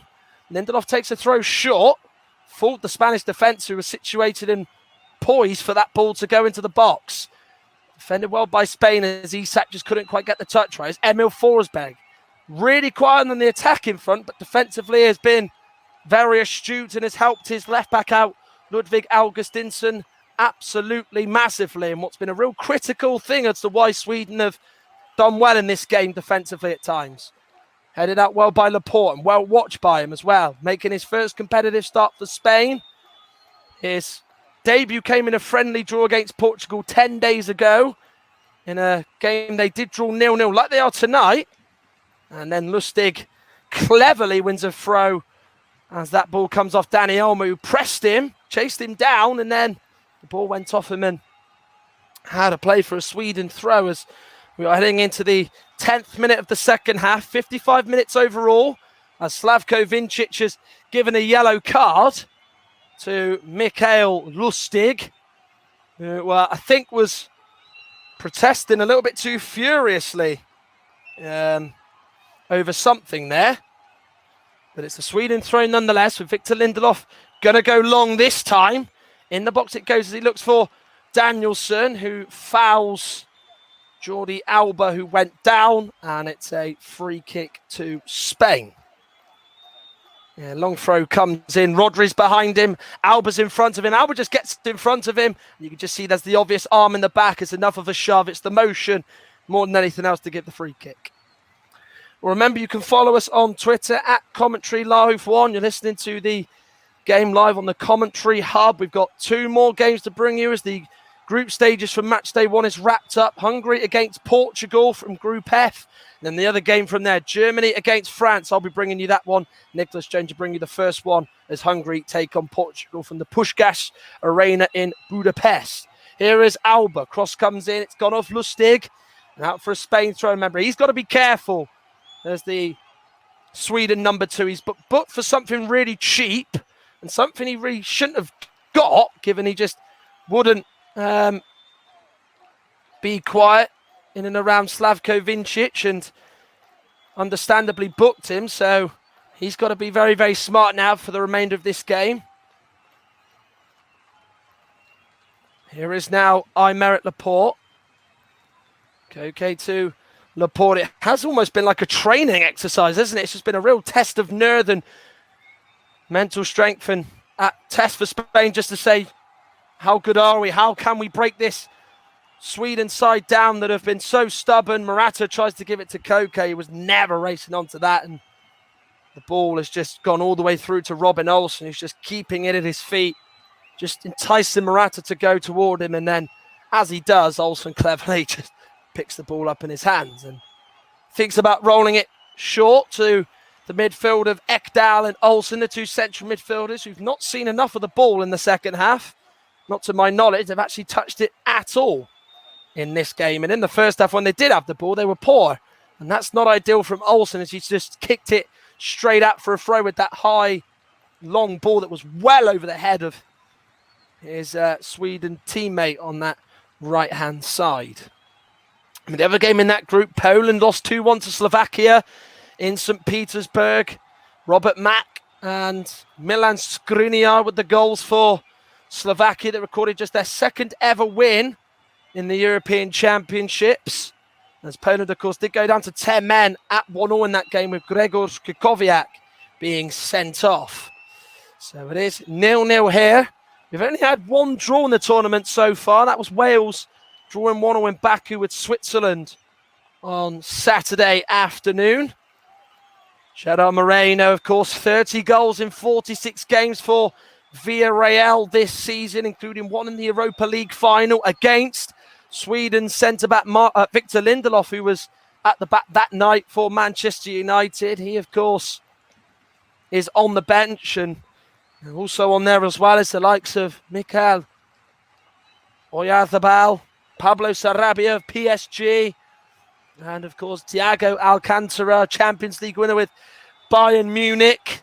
Of course, now at Liverpool under Jurgen Klopp. Here's Pau Torres, been linked with Manchester United over the last few months as the Spanish number 4. Almost trying to be that new crop of players that, should Sergio Ramos not be involved with Spain in the next few years to come, he'll be no doubt looking to just cement his place further in La Roja's side. Here is Llorente to Koke. Torres just touches it to Pedri. He now gives it to Jordi Alba, wearing the captain's armband in the absence of Sergio Busquets, who's still self-isolating after a positive coronavirus test. And then Morata comes across, presses, and has just kicked it out for a throw-in. But yes, it is really not the nicest to watch. I think a lot of people at home would expect Sweden to do a lot better and be a bit more bolder and a bit more brash, but they're playing to their strengths and playing to what they know. They did this in the World Cup 3 years ago, in which they nearly got a point out of Germany. They were very tight against England before England just rolled them over in Samara. And then, of course, they overcame Switzerland in what was a pretty game. South Korea, to my knowledge as well, wasn't a great game. But then they did get 3 against Mexico. So they do have the ability to really be a good side. They've got good options on the bench. They've got Jordan Larsson, the son of Henrik, who can come on. Robin Quaison, who scored against Finland in that pre-tournament warm-up match just over 2 weeks ago. Alba with the cross. It's blocked by Larsson in the Sweden box. Spain are. Alba then just tries to poke it to the edge of the box, but it's defended well by Spain. They think Morata was fouled, and now Sweden can come forward with Marcus Berg. He doesn't have the pace, but he brings Forsberg into play. Now to Alexander Isak. He's come close once already. He's been closed out well by 3 Spain players. He's shown good feet here, though, and he cuts it across to Berg. And it's a sliding challenge by Aymeric Laporte that puts Marcus Berg off. It did go on through to him, and the Sweden number 9 just could not get it on target, but brilliant setup play by Alexander Isak, and Marcus Berg just didn't get his body position in the right way to put the ball in the net. No, Isak does really well because he just feels like he's run out of room, and the Spain players have just circled him like a pack of animals, and he just manages to just shift onto his right and cut it across to Berg. He knows he's going to be alongside him, and Berg's almost just fallen even before he's took aim, and he knows he's got to do better. There's Marcos Llorente. Koke. Quarter of an hour of the second half gone. Still Spain 0, Sweden 0 in this one. Spain, remember, with all the play, all the chances in that first half, but the second half, the only real run they've had was that chance off target by Morata. Pedri to Olmo. He tried to flick it forward to Morata, who was the other side of him instead of him being down the middle like Olmo thought he was. And then it's just smashed out of play by Larsson, as it is a Spain throw. The Sweden captain was actually part of the squad in Euro 2008 under Lars Lagerbäck, and actually did feature against Spain when they lost in agonising fashion by 2-1. Here's Ferran Torres. He's so far been sporadic in the game. Pedri to Olmo. Now to Torres, or it looked like it was going to go through to him, but he wanted it really played to his right foot rather than his left foot. And Luis Enrique is, I think, consulting one of his coaching staff, and he's seen enough to say that we need to make a second half changes. The camera just shows Thiago just going through his last paces. Not a bad sub to bring on. You see if he's not too bad neither. Won the league in Germany Every year he was there from 2013 to 2020. Champions League winner in 2020 as well with Bayern Munich. And he was the league winner with all those titles to his name with the Bavarian club. Here is Marcos Llorente. Still Sweden adopting the defensive, highly structured game plan. Spain cannot break them down. They're standing firm, Jan Andersson's side, who really are pretty much doing what they have been doing for the last few years under his leadership. Down the left, it's with Alba. Now brings Pedri into play. He's shown flashes of what a good player he could be. Remember, he's only 18 years of age and he's already on the world stage with his country. Something that no 18-year-old for Spain before has ever experienced. Morata tries to do a give and go with his head, but he completely miscued the header straight to the Sweden midfield. Now Isak has it. He's taken on Llorente. Good feet, but Laporte's there to come across. Isak is hunting him down all the way, but Laporte uses great strength to hold him off and to not allow Isak to rob it off him. And now Sweden have to just go back inside their own half and defend as they sit with their two banks of four.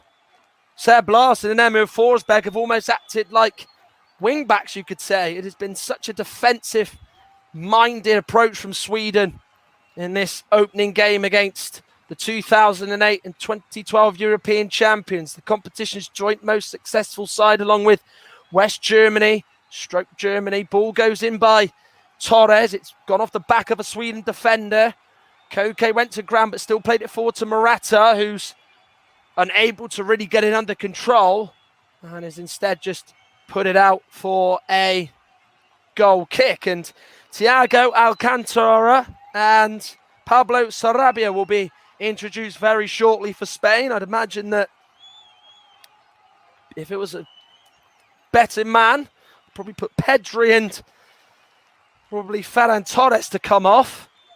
But I wouldn't be surprised if Dani Olmo went off. We do often see that a lot of sides now these days do play with a false nine, essentially. So here come the changes. Rodri's the man who goes off. And Thiago comes on. I can't say that that is a surprise. Thiago is slightly more attacking than the man who he's come on for. And Alvaro Morata has gone off. And Pablo Sarabia has gone on. So Spain very much looking to just be very free-flowing and very, very fast now as Morata's gone off. And still no Gerard Moreno. He was a big player you could potentially bring on, given his goal record this season, as I've mentioned numerous times during the game. But Luis Enrique has decided to hold back the Villarreal hitman. And it's a Sweden throw with Mikael Lustig to take. 20 minutes of the second half played. Still Spain 0, Sweden 0. And if you are just tuning in, Spain have just made two changes with Morata going off, Sarabia going on, and Thiago Alcantara of Liverpool going on, and Rodri of Manchester City going off. Sweden now have it in the middle with Augustinsson. Now Danielsson looked for Lindelof, but it's gone all the way through to Olsen, who's out of his area. Touch, and then just sends it out to the right with Lustig over his head. Larsson's offside. Well, of course, they've elected to go with two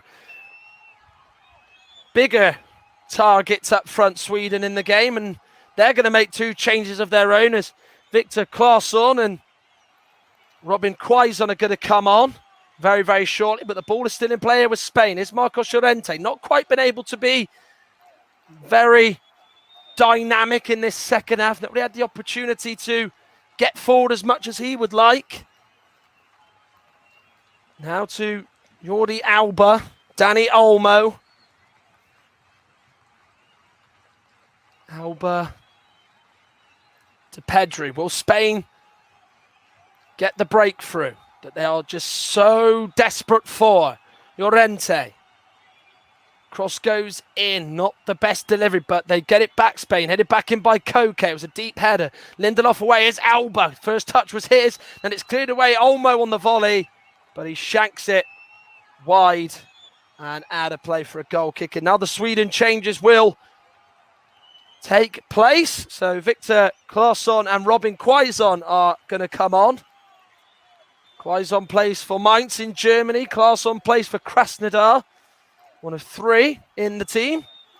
And Quaison comes on in place of Berg. He scored in their first pre-tournament warm-up game against Finland with that lovely finish against Jesse Joronen to make it 1-0 in a game they won 2-0. So on comes Robin Quaison for Marcus Berg. So a change of emphasis for Sweden, perhaps, as they've got someone to play off Alexander Isak now.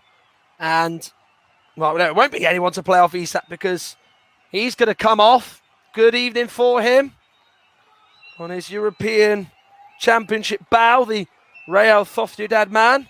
And on comes Victor Claesson, the Krasnodar winger, as it might look like now Sweden are going to play a 4-4-1-1, shall we say. Maybe Forsberg slips into the middle, and you see maybe, or even Claesson do that. Quaison's going to have to lead the line on his own. He will run for days. He'll try and stretch and exploit the Spanish defence. It is playing very, very high to sort of coincide with their pressing game and stick to their belief under Luis Enrique, who's, of course, managing a European Championship match for the very first time as Spanish coach.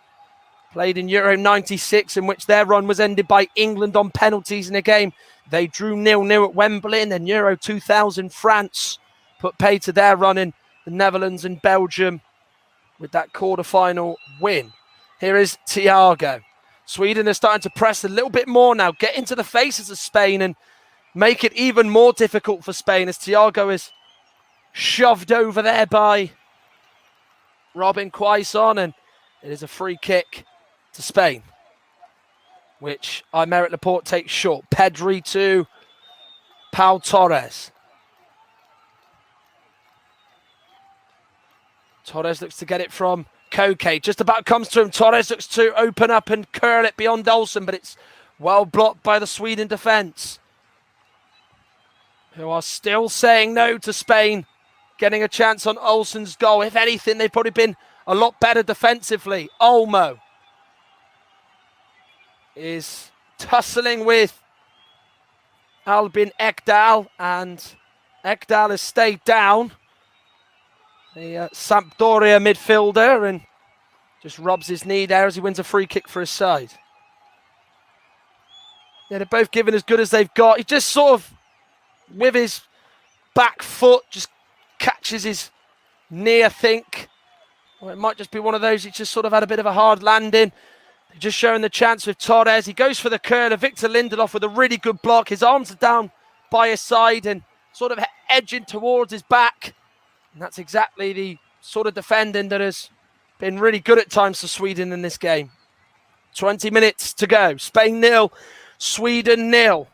It was pretty much a carbon copy of what happened 5 years ago when in Paris they faced Czech Republic in their opening game, Spain, under Vicente Del Bosque, where, of course, they were European champions. They managed to squeeze through that day thanks to a goal, I think, by Alvaro Morata. Oh, no, by Sergio Ramos, in fact. Oh, no, Piqué. Sorry, it was Gerard Piqué who scored that. I did get that right eventually, in which, again, they won 1-0. Their opening record, Spain, is not too bad. They have picked up 5 wins in their opening European Championship match. Of course, they won the opener in 2016, drew in 2012 to Italy, and then 2008 they dispatched Russia, winning by 4-1, which was one of the team performances of that tournament in Austria and Switzerland. It almost led to their path to being world champions and European champions and conquering all international sides, both in the world and in Europe. Ball goes into the box. Looking on the penalty spot was Pablo Sarabia. Here is now Koke. Here's Pablo Sarabia. Chips it, lovely. Touched by Llorente. He gives it to Olmo. Chance for him to shoot. He does. Danielson, the last line of defender, just gets in the way of the shot. takes the sting out of it, and then Olsen dives on the ball, but a lot better from Spain. Yeah, Llorente does really well. He turns into it, just volleys it back to Olmo. I think the technique and the way he's gone about the idea of the shot, the sort of way he's took it under control is nice, but he's got an absolute sea of yellow right in front of him. There's all sorts of bodies in there. He takes aim, goes off Danielson, and then Olsen's just there on the loose ball. There's a break in play as Mikael Lustig is down. They do have a right back standing by on the bench in Newcastle's Emil Kraft as the camera pans on those Sweden fans. And now we will see Gerard Moreno as Dani Olmo comes off and Mikel Oyarzabal comes on in place of Ferran Torres. So Spain got one more sub they can make. It's a performance as well by Sweden. It's very reminiscent and very much the same like their Nordic neighbours Finland against Denmark back on Saturday in a game that, of course, was overshadowed by Christian Eriksen's collapse. It is, of course, so brilliant to see that he is on the mend after that horrible episode in which the game was stopped. But it's to the here and the now with 16 minutes to go. It's Spain 0, Sweden 0. Lustig is down. I think he stretched to try and block Olmo's shot, and that's what's led to him going down. And Jana Andersson's not taking any chances. And, of course, remember, Lustig was booked for being a bit too keen to speak to the referee, Slavko Vincic. So Emil Kraft will come on in place of Mikael Lustig, who is somebody who knows what it takes to go far in a competition with Sweden. He was part of the squad that reached the World Cup quarterfinals in 2018 and hasn't had the best of luck in the Euros. 2 campaigns, 2 group stage knockouts. And he's been replaced with 15 minutes to go by Emil Kraft, who comes on.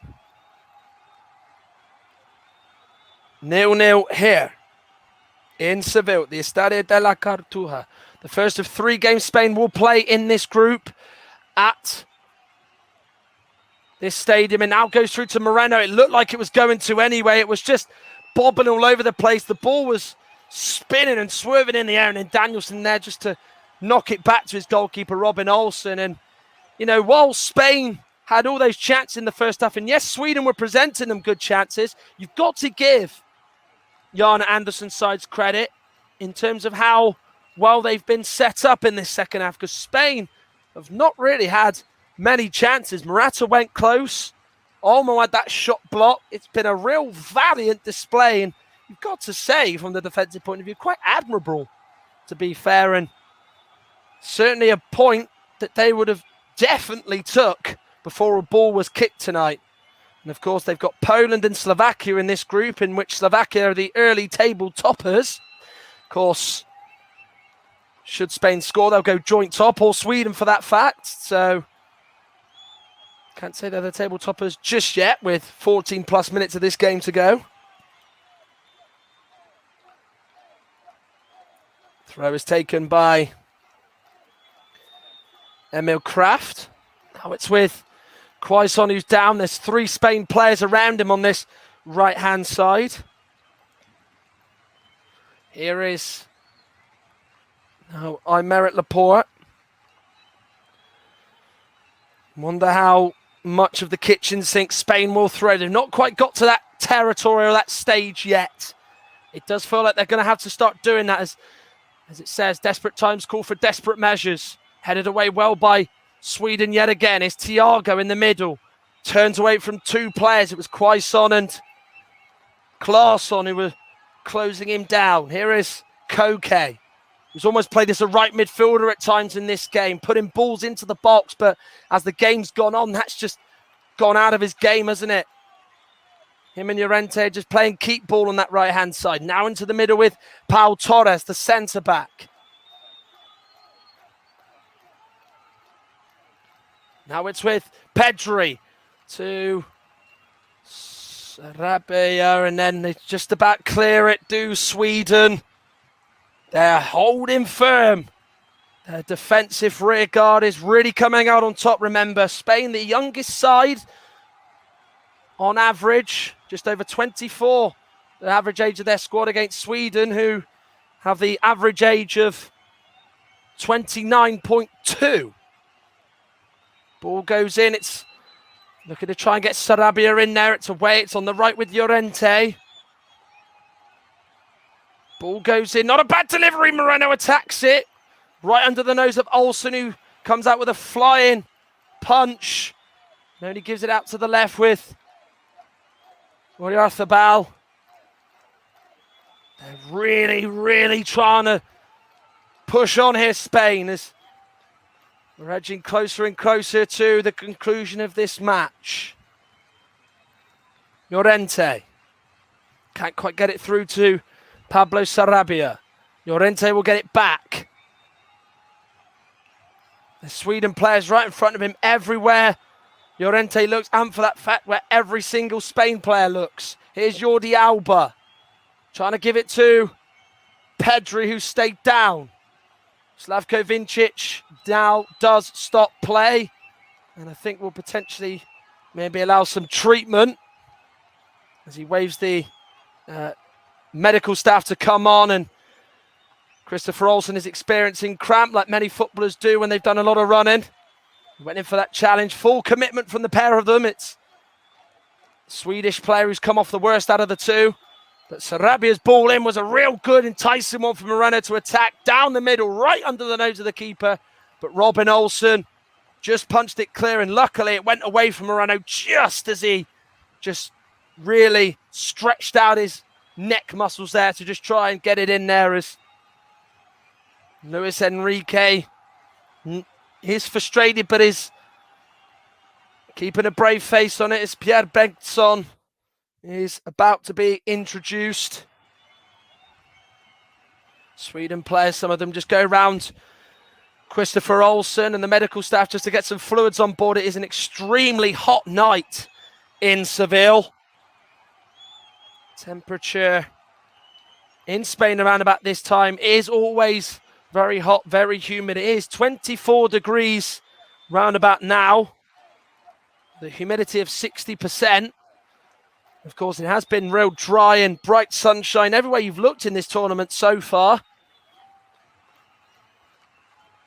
It has been quite sultry and salty at times, you could say, as Jana Andersson is giving instructions to Pierre Bengtsson, and he's about to become Sweden's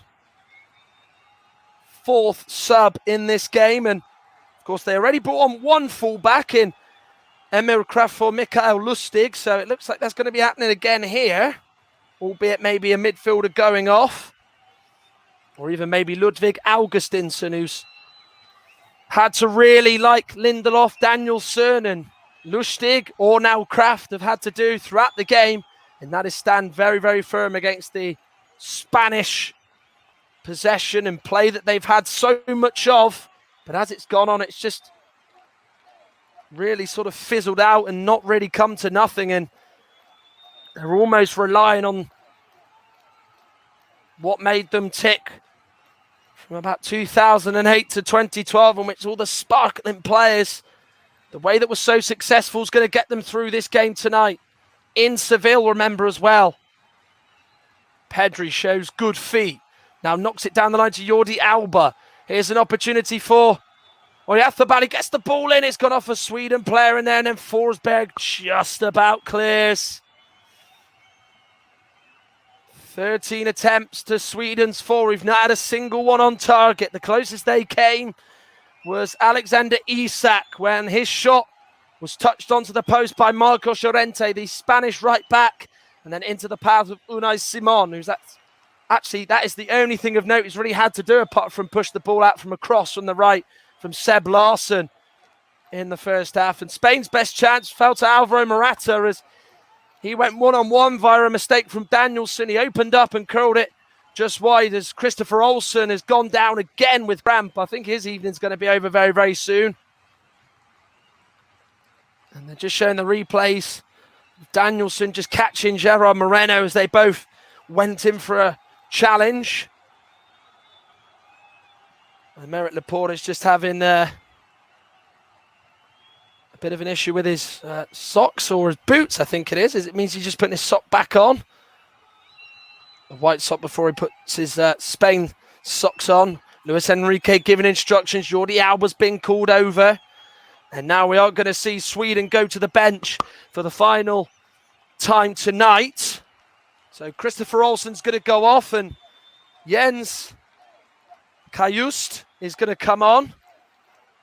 He's quite a fascinating character. Plays his club up in Denmark for FC Midtjylland and has got descent from other countries as Jens Kajust. He has an American Haitian father and was born in Sweden. Only made his debut at the back end of 2020. Emil Forsberg is off and he's been replaced by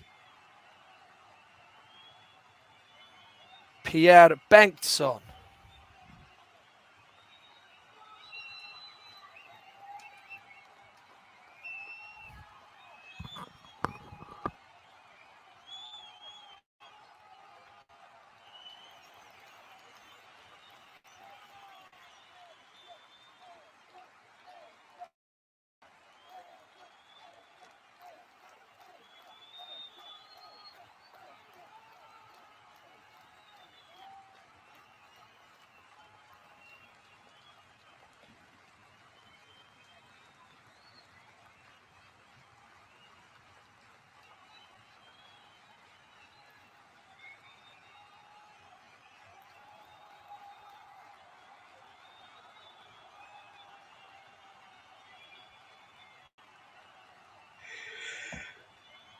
Just having a few technical difficulties with Matt. I think we've got him back now.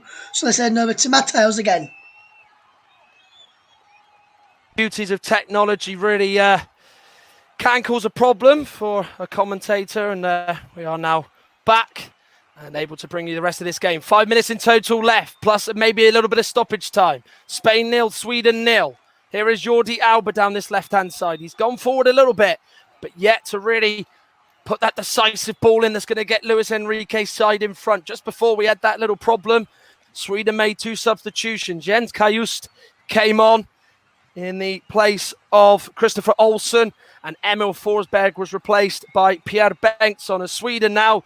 And ever since the first whistle from Slavko Vincic have just been setting for a 0-0. That is exactly what they're going to do right to the very end, as we now pretty much see a back 5 for Sweden and just those midfielders in front of them. It literally is essentially just a 5-3-2 that they're playing with just Quaison and Claesson just staying up front. Ball out to the right with Thiago. Pedri. Looks like he's going to be now playing a full 90 minutes on his European Championship bow. Remember, the youngest player for Spain to ever wear the La Roja red in a major tournament. Oyarzabal, Pedri, ball through. It's nearly gone all the way through to Pablo Sarabia, but standing firm was Victor Lindelof. Larsson goes down. He was clipped there. Right decision made by Slavko Vincic, and it's a Spain. It's a Sweden free kick, I should say, in their own half. And that is exactly what they would have wanted, as it just means it's more time just to defuse the situation. And Seb Larsson certainly looking for that. And that's the last Spain changes. Koke has been replaced and Fabian Ruiz has come on in his place, the Napoli man. Luis Enrique can't roll the dice anymore. He's already done it with Thiago, Moreno, Sarabia, Oyarzabal coming on. And Ruiz is now his last sub, and hopefully a sub that can make all the difference. Here he is on the ball. Plays it out to Pedri. Sweden have also made their 5 subs. Quaison, Claesson, Kajust, Bengtsson and Kraft have also come on. 0-0 here. We're on the verge of the first 0-0 of Euro 2020, and only the second draw that we've had in the 3 days of the tournament. Good challenge though by Marcos Llorente, cleared by Ludwig Augustinsson, he's now dropped in as a left-sided centre-back to help Danielsson and Lindelof. Here is now Jordi Alba. Oyarzabal tried to give and go to Jordi Alba, but it's hammered away. And Spain restart with Pau Torres. That's valuable time just for Torres just to sit in his own half and have to start again and carry the ball a few yards forward. Pedri goes out to the right with a short ball to Thiago. Forward he goes. No run off the Sweden defence. Spain have been really deep in this second half. They've not played higher up the pitch, and their energy and intensity that they played with has just gone away. And John Kane's comment that he made about how they were going to be made to pay for their missed chances, it looks like that's going to be the case, and hopefully they can come up with a winner in the final 90 seconds of normal time, or maybe more. Alba with the cross, it came to Gerard Moreno, and he's unfortunately unable to guide it into the net and beyond Robin Olsen as they followed him all the way. And Sweden keep him at bay, and Spain at bay. Yeah, Moreno goes for the back heel. Those finishes potentially always look so good, but Danielsson, who's been an absolute rock at the back, does superbly.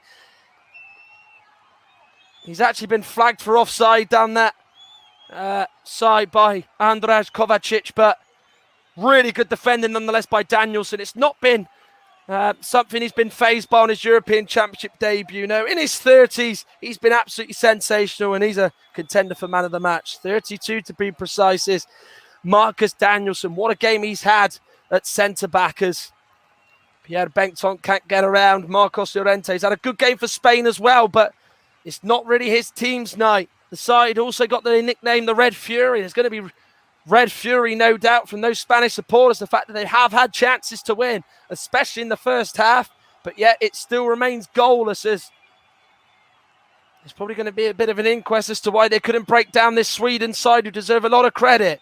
Alba made the run in the space to the left, but it wasn't found by Pedri. Ruiz now to Sarabia. Good delivery. Moreno saved by Olsen at point blank range. That was the moment. That was the chance for Spain that they had been aching for. But Moreno was denied by Olsen. He made a really good instinctive save with his feet to keep it at 0-0. Oh, how they thought they'd found the way through. Oyarzabal. Alba chips it in, away by Lindelof. Headed back in by Thiago. Left by Bengtsson. And then there is Robin Olsen to just gather on the loose ball down low. They just wanted that one good ball to come in. It was an absolutely sensational pinpoint ball by Sarabia. He comes inside on his left foot, as he often does for his club side, Paris Saint-Germain. Moreno, golden chance. He thinks he scored. Striker there, a few yards out, but he's just headed it straight at Olsen. He just can't get it away from him and to his right, and it's still a good save nonetheless. Well, 13 years ago, Spain scored late to beat Sweden. David Villa was on the score sheet that day. Gerard Moreno was nearly a goal scorer on his European Championship debut, but he was denied by Robin Olsen, and it still remains 0-0. We're a minute and 10 seconds into stoppage time of 6 minutes added on by Slavko Vincic, the Slovenian referee. Sarabia gives it to Moreno again, but he's curled it wide. And this one's off target and no trouble for Robin Olsen. That was the chance, wasn't it, that he was wanting? And he gets this one here. It's come into him pretty quickly by Sarabia. He's just sort of poked his foot at it. It comes to Moreno. He's just tried to bend it in the corner. It was the only way he could go, because the outside was completely closed off and shut down well. But that was that ball, just as they show the replays again. Sarabia's cross was absolutely superb. Inch perfect, so accurate. Moreno on the head of it, and he just can't really guide it beyond Olsen. That is the thing about it. Had he really done that and got the direction on it, Spain are celebrating in front of their own supporters, the lucky few anyway. Here is now Pedri. Took under control well by Jordi Alba.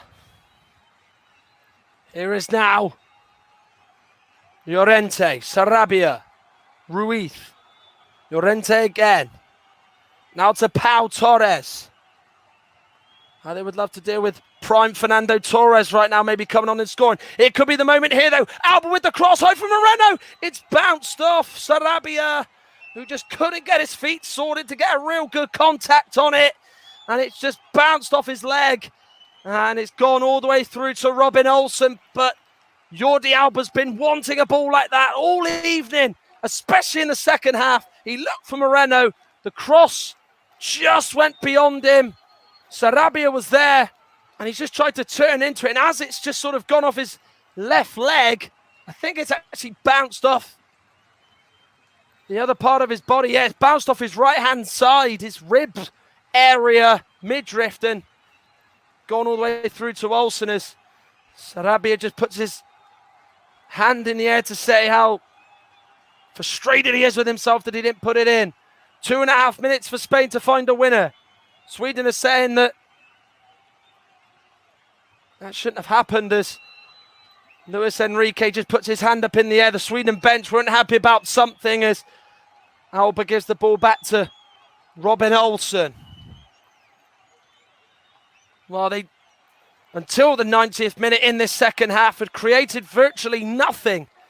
Their passing had been good, but their creativity had been really non-existent. And I said at the end of the first half, sort of in the analysis with Russ, that Spain needed to create just that little bit more. They were doing everything right.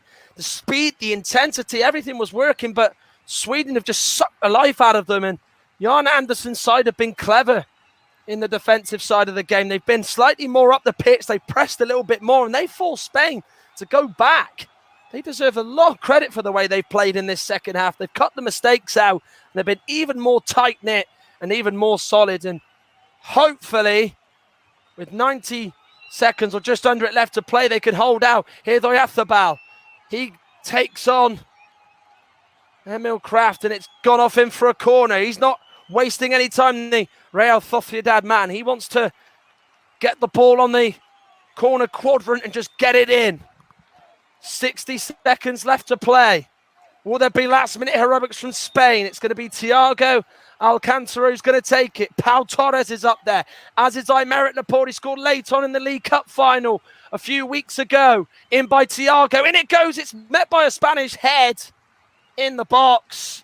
It went toward the right-hand side. I think it was Moreno again who got on the end of it, and Robin Olsen dives down to his left and just sees it go beyond him at his near post and out for a goal kick. Yeah, he just sort of ducks out the way, doesn't he?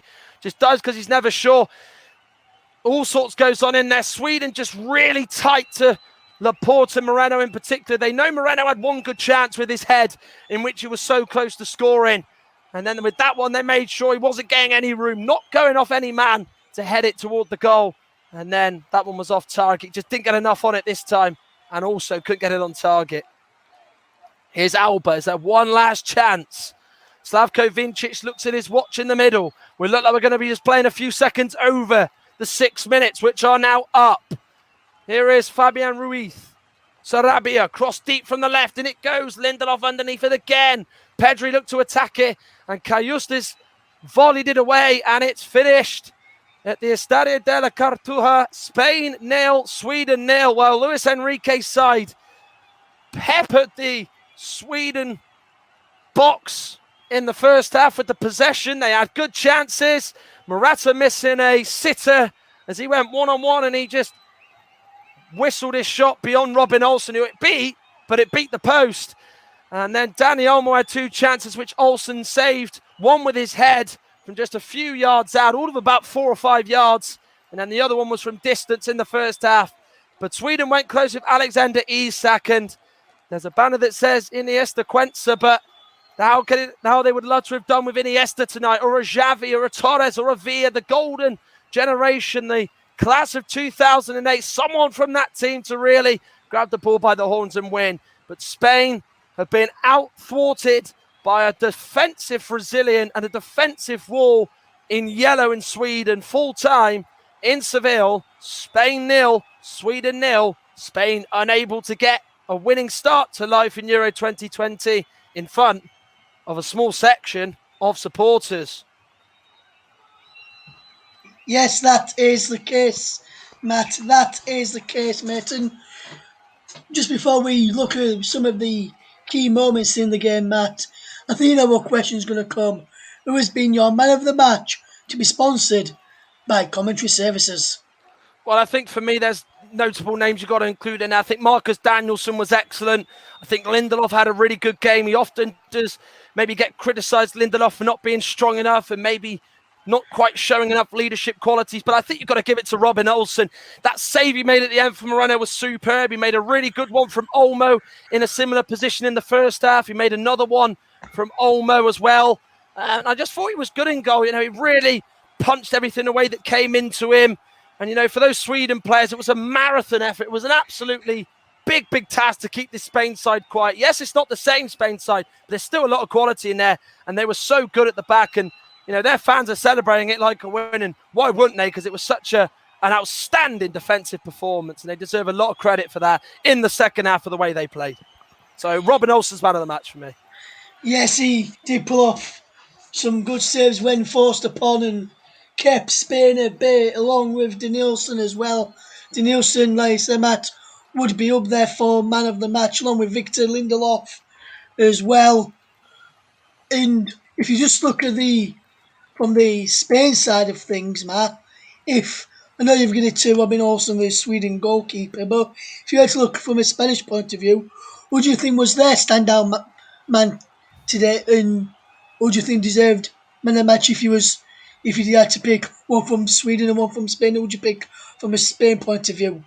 Well, I think from the Spanish point of view, I thought Marcos Llorente was really adventurous in the game. He got forward at every possible opportunity. I think, you know, he was trying to do a little bit too much. I think, you know, in the first half, he was getting in beyond the Sweden left-hand side, causing a lot of problems. That faded away in the second half. He was linking up. I thought Sarabia, you know, was a real different outlet when he came on. So I give Llorente, I think, a real good approval rating in terms of how he played tonight for Spain. I thought he was excellent. I thought Moreno came on, looked a real threat. I think Luis Enrique tonight got that completely wrong, starting Morata ahead of him. And obviously, as I said, for Sweden, you know, yes, I gave Olsen man of the match, but, you know, Danielson deserves a mention. I thought Lindelof was good. I thought Isak as well. Big night for him. European debut. I thought he led the line really well and, you know, showed what a good player he can be. And, you know, I just think in general, if you could give a man of the match to the manager, you'd probably give it to Jana Andersson, because tactically and how he set his team up tonight, he deserves a lot of credit for that, even though some people would not say it's with the idea of the beautiful game. Yes, indeed. And we've had a few comments in as well. Obviously, I mentioned about John Kane saying Spain are going to pay for their missed chances and they thought Sweden would nick it. Obviously, that didn't come to fruition. JB's been on, he says, Red Fury, more like red rags to the bull for the Spanish Matt. And Mike has gone on to say, Sweden have been immense today. No siesta coming from the men in yellow. Defended fantastically well. And you've got to agree with Mike there that Sweden did defend fantastically well, didn't they, Matt? Yeah, they do. And I mean, obviously, I said during the halftime interval that they're not going to change their approach for anybody. You know, they're very much, this is how they play. They set up very, very well. And they've done it for years. You know, they did it under Erik Hamren. They did it under Lars Lagerbäck. You know, yes, they, of course, have had some real good attacking players down the years. You know, your Henrik Larsson, your Ibrahimovic. But this is a Sweden side. It's workhorses, you know, isn't it? It's a team. And that is what really makes them stand out. There's no individuals. And, you know, I think the fact that Ibrahimovic's not playing, I think John Kane actually alluded to it in the preview show, and I completely agree with him now that it's kind of buoyed them. It's kind of just thought, you know what, we don't need one man to bail us out. Yes, he's an unbelievable player and he's a real talisman. You know, he's a poster boy for our country's football, but, you know, it's galvanised them. It's glued them together even more. And you could see that on the pitch. They're out there as a band of brothers and they just stuck together. You know, they've really weathered the storm well. You know, there was a real sort of tsunami of just Spain going at Sweden's box and goal in the first half, but they withstood it, stood firm, and got the job done. In the second half in particular, they were absolutely superb defensively and deserve great credit. Great credit. They do indeed. And we'll just fetch Mike Coleman in before we finish today and finish for today's action. Got some great coverage for tomorrow's action coming up. as well on the channel. Don't make sure you don't miss that. And Mike, I'll just come to you first. Matt obviously gave Robin Olsen man of the match, and I tend to agree with him on that point of view. And would you tend to agree as well, Mike, that Olsen was man of the match today? And if not, who would have been your choice for man of the match? Yeah, I think Robin Olsen's probably a fair shout. He made a couple of really good saves. You have to look at the defence as well. I thought that both centre backs for Sweden were fantastic as well. I think you could have gone to either of those from a Swedish point of view. Either of Lindelof or Danielsson could have sort of got it as well. But I think for the saves alone and the importance of those saves, you have to give it to Robin Olsen, really. Yeah. Yes, and if you just look at the amount of chances Spain had tonight, this is a question for both of you, and one of you can just jump in after I've finished. Look at the chances Spain had tonight. If Spain had won, say, 3, 4, 5, 5-0 tonight, no one would have said it weren't deserved, would they, Matt? No, and they really weren't at it. I mean, in the second half in particular, I think, Sweden pushed higher up. It meant Spain went back. It kind of had the opposite effect of what you think it should do. And I think that's what really made Sweden really good in the second half. They limited the mistakes. They got tighter. They got more compressed, and they just limited the space. They started getting into the midfield in particular. I was very critical about Ekdal and Olsen, but Olsen came off with cramp, and you can see just how well he worked. He was just everywhere on that pitch in the second half. He was tigerish. He just went in, made these tackles that really epitomized their performance in the second half. And you can say that Spain went on it and Sweden deserve a lot of credit, but that just really proves to me that how sort of a bit of a fall it has been for Spain. Obviously, we remembered how good they were all those years ago. Your David Silvas, your Juan Matas in their prime, you could say, David Villa, Fernando Torres, people like that. It doesn't really seem to inspire me anymore. And I kind of get the feeling with the Spanish public. I mean, we're not obviously out there, so we're kind of seeing it and speaking from seeing the squad and, seeing their performance tonight. But it just doesn't really fill you with confidence. They can pass teams to death. They are the best at probably keeping the ball still in world football, but they're not like the French. They're not like the Germans can be at times, where their movement is so free-flowing. Even England or Belgium, there's just something about that Spain side that just overly reliant on just passing the ball, tiring the opposition down. And if Sweden can stand firm and just be that good, every side can say, well, we can do exactly the same when we play against you, because Poland and Slovakia, I think, will try and adopt a similar approach. Yes, they will indeed. They will indeed, Matt. And Mike, what do you like? Same question I just asked to Matt.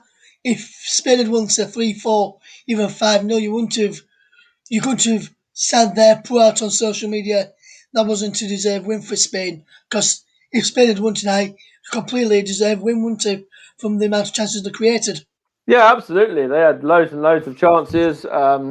You look at the ones in the first half in particular from, the couple from Dani Olmo, Alvaro Morata as well, sorry. And, that they had other chances in the second half as well. And there's some big opportunities there that Spain had. And they, might be missing, maybe the likes of, as Matt sort of rightly alluded to, the likes of Fernando Torres or David Villa, men that really know where the back of the net is, for their country.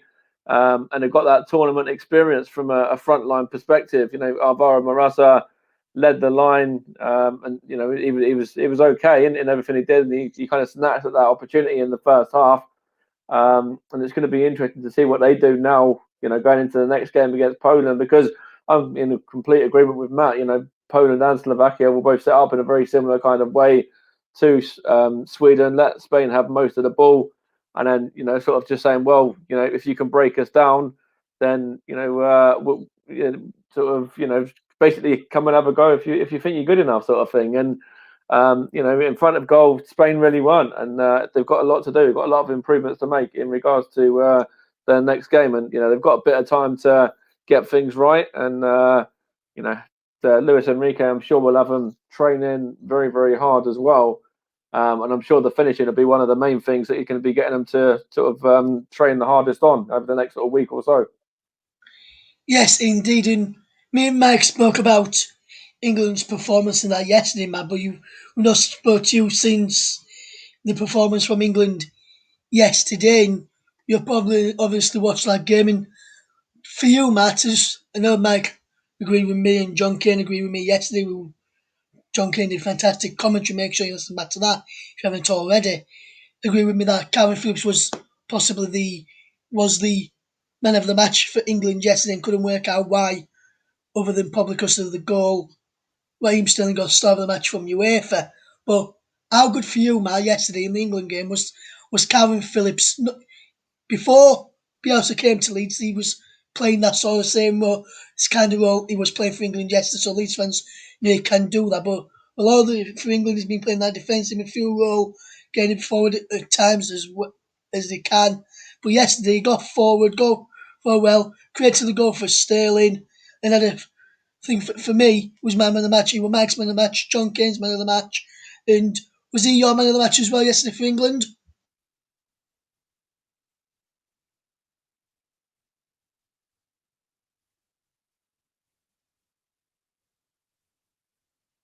Speak for other people and say that yes, Phillips was man of the match for me, and as I said, a full house in that respect. I think he wasn't my name to start the game. I'll be perfectly honest with you, but you watch that game, and obviously people will have their doubts about him going into it, and I think that might be down to the fact they don't watch Leeds a lot, or they just think that there might be better players in that position. And I think what played in his favour was that Henderson kind of came into the tournament with not enough football, and we needed to, Luka Modric in the game 3 years ago was the difference why Croatia won. He ran the game, and I think we didn't have that extra man in the midfield in terms of what Calvin Phillips does for Leeds under Bielsa to kind of really chase him down and close him down. And he shut him out completely. Yes, there was a little period where Modric was kind of getting into the game and maybe starting to dictate things, but then we kind of got back together, and Phillips kind of knew what he was doing, and he was almost playing as a number 8. He helped the attack when he played a super ball to Sterling, and to me, he potentially now could really hold that position for England moving forward. And I thought on an individual note, first game, European Championship, big test for him, big game, hot conditions, didn't faze him at all. He was absolutely superb yesterday. Indeed, he was, and that's what Leeds fans have been trying to tell people who watch England quite a bit what he can do. We've seen it firsthand. Me, obviously being a Leeds fan, we've seen it firsthand, week in, week out, watching him play for Leeds. And like I say, before Bielsa came in, he used to play the same role that he played for England yesterday, and he did fantastically well yesterday, and full of praise for him. And also yesterday as well, would have been a big day for him, not just making his European Championship debuts, but the first European Championship debuts without playing him without his nan, Granny Val, watching on, who sadly passed away towards the back end of the Premier League season. And like a lot of people have said, and like Ian Wright tweeted out yesterday, Granny Val would have been smiling down on Calvin Phillips' performance yesterday. And big respect to Calvin to perform the way he did, and I think everyone in the world will be delighted with that performance. And I'm just going to bring you on to this comment, which Mike's just put in the chat that we've seen here, Matt. He says, I'm not worried at all about Spain after that. If we can defend as well as we did yesterday, then we can certainly beat them. And I would have to say I completely agree with that regarding Spain. I'm not worried about them at all, Matt.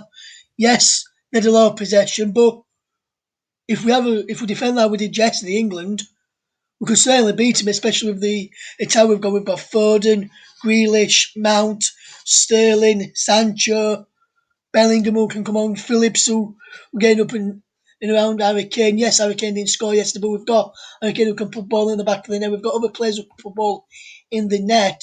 So if we can play like we did yesterday, if we come up against Spain and Spain play like this, England's got no problems against them, have we, Matt, after what you've seen tonight? No, absolutely not. And I think obviously it kind of depends. If we do finish second in our group, which I think will be an unlikely thing now, I do think we will quite comfortably get to top spot in our group. It could be completely wrong. I could be left with egg on my face. So obviously, if I am wrong, don't shoot me down. I think, there was always that case, Spain will always street ahead of other teams. I do think England at this moment in time are a lot better than Spain. Of course, it's a side that is, as I alluded to, very, very young. So it is sort of inexperienced, the likes of, Laporte, Unai Simon, Marcos Llorente, Torres, Pedri playing their first tournament. They were just a few names, but there's Ferran Torres, Dani Olmo, Diego Llorente, Garcia, Jose Gaya, people like that who didn't come on. It's their first experience of it. And obviously, England have slightly that little bit more tournament experience, which I do think plays a massive, massive part. So we can potentially get them should, I think, we finish second in our group. We will face them. But, if we were to face them, it's a one-off game. You can never win on paper, but I would feel very confident for England to beat Spain in a one-off match, that's for sure. Yes, and I would agree with you as well, Mike. And what was one of the main reasons why you think, other than, yes, I know Spain are a lot more today, Mike, but what's one of the reasons why you think we can actually beat Spain? Should we finish second in our group and come up against them in the round of 16, Mike? What's your reasoning? What's your reason behind that, mate? I think that, it is kind of largely down to the tournament experience. We've got the likes of Harry Maguire to come in, Jordan Henderson, Kieran Trippier as well, of course, played yesterday. We've got some experience in there. And Spain have got a very young side with very sort of minimal experience. And, I'm not really sure about their front line. Yes, Morata can score you a goal. Yes.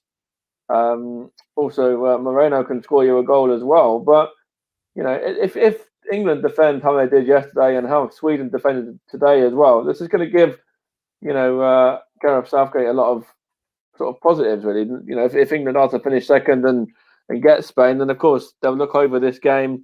They'll sort of analyse this game as well. When I'm sure the rest of the teams in the group will analyse this game as well and sort of look at how they can possibly even maybe go one better and snatch a win against Spain if they just defend how Sweden did, and then maybe just be a little bit more clinical in front of goal or create one or two more chances than what Sweden were able to.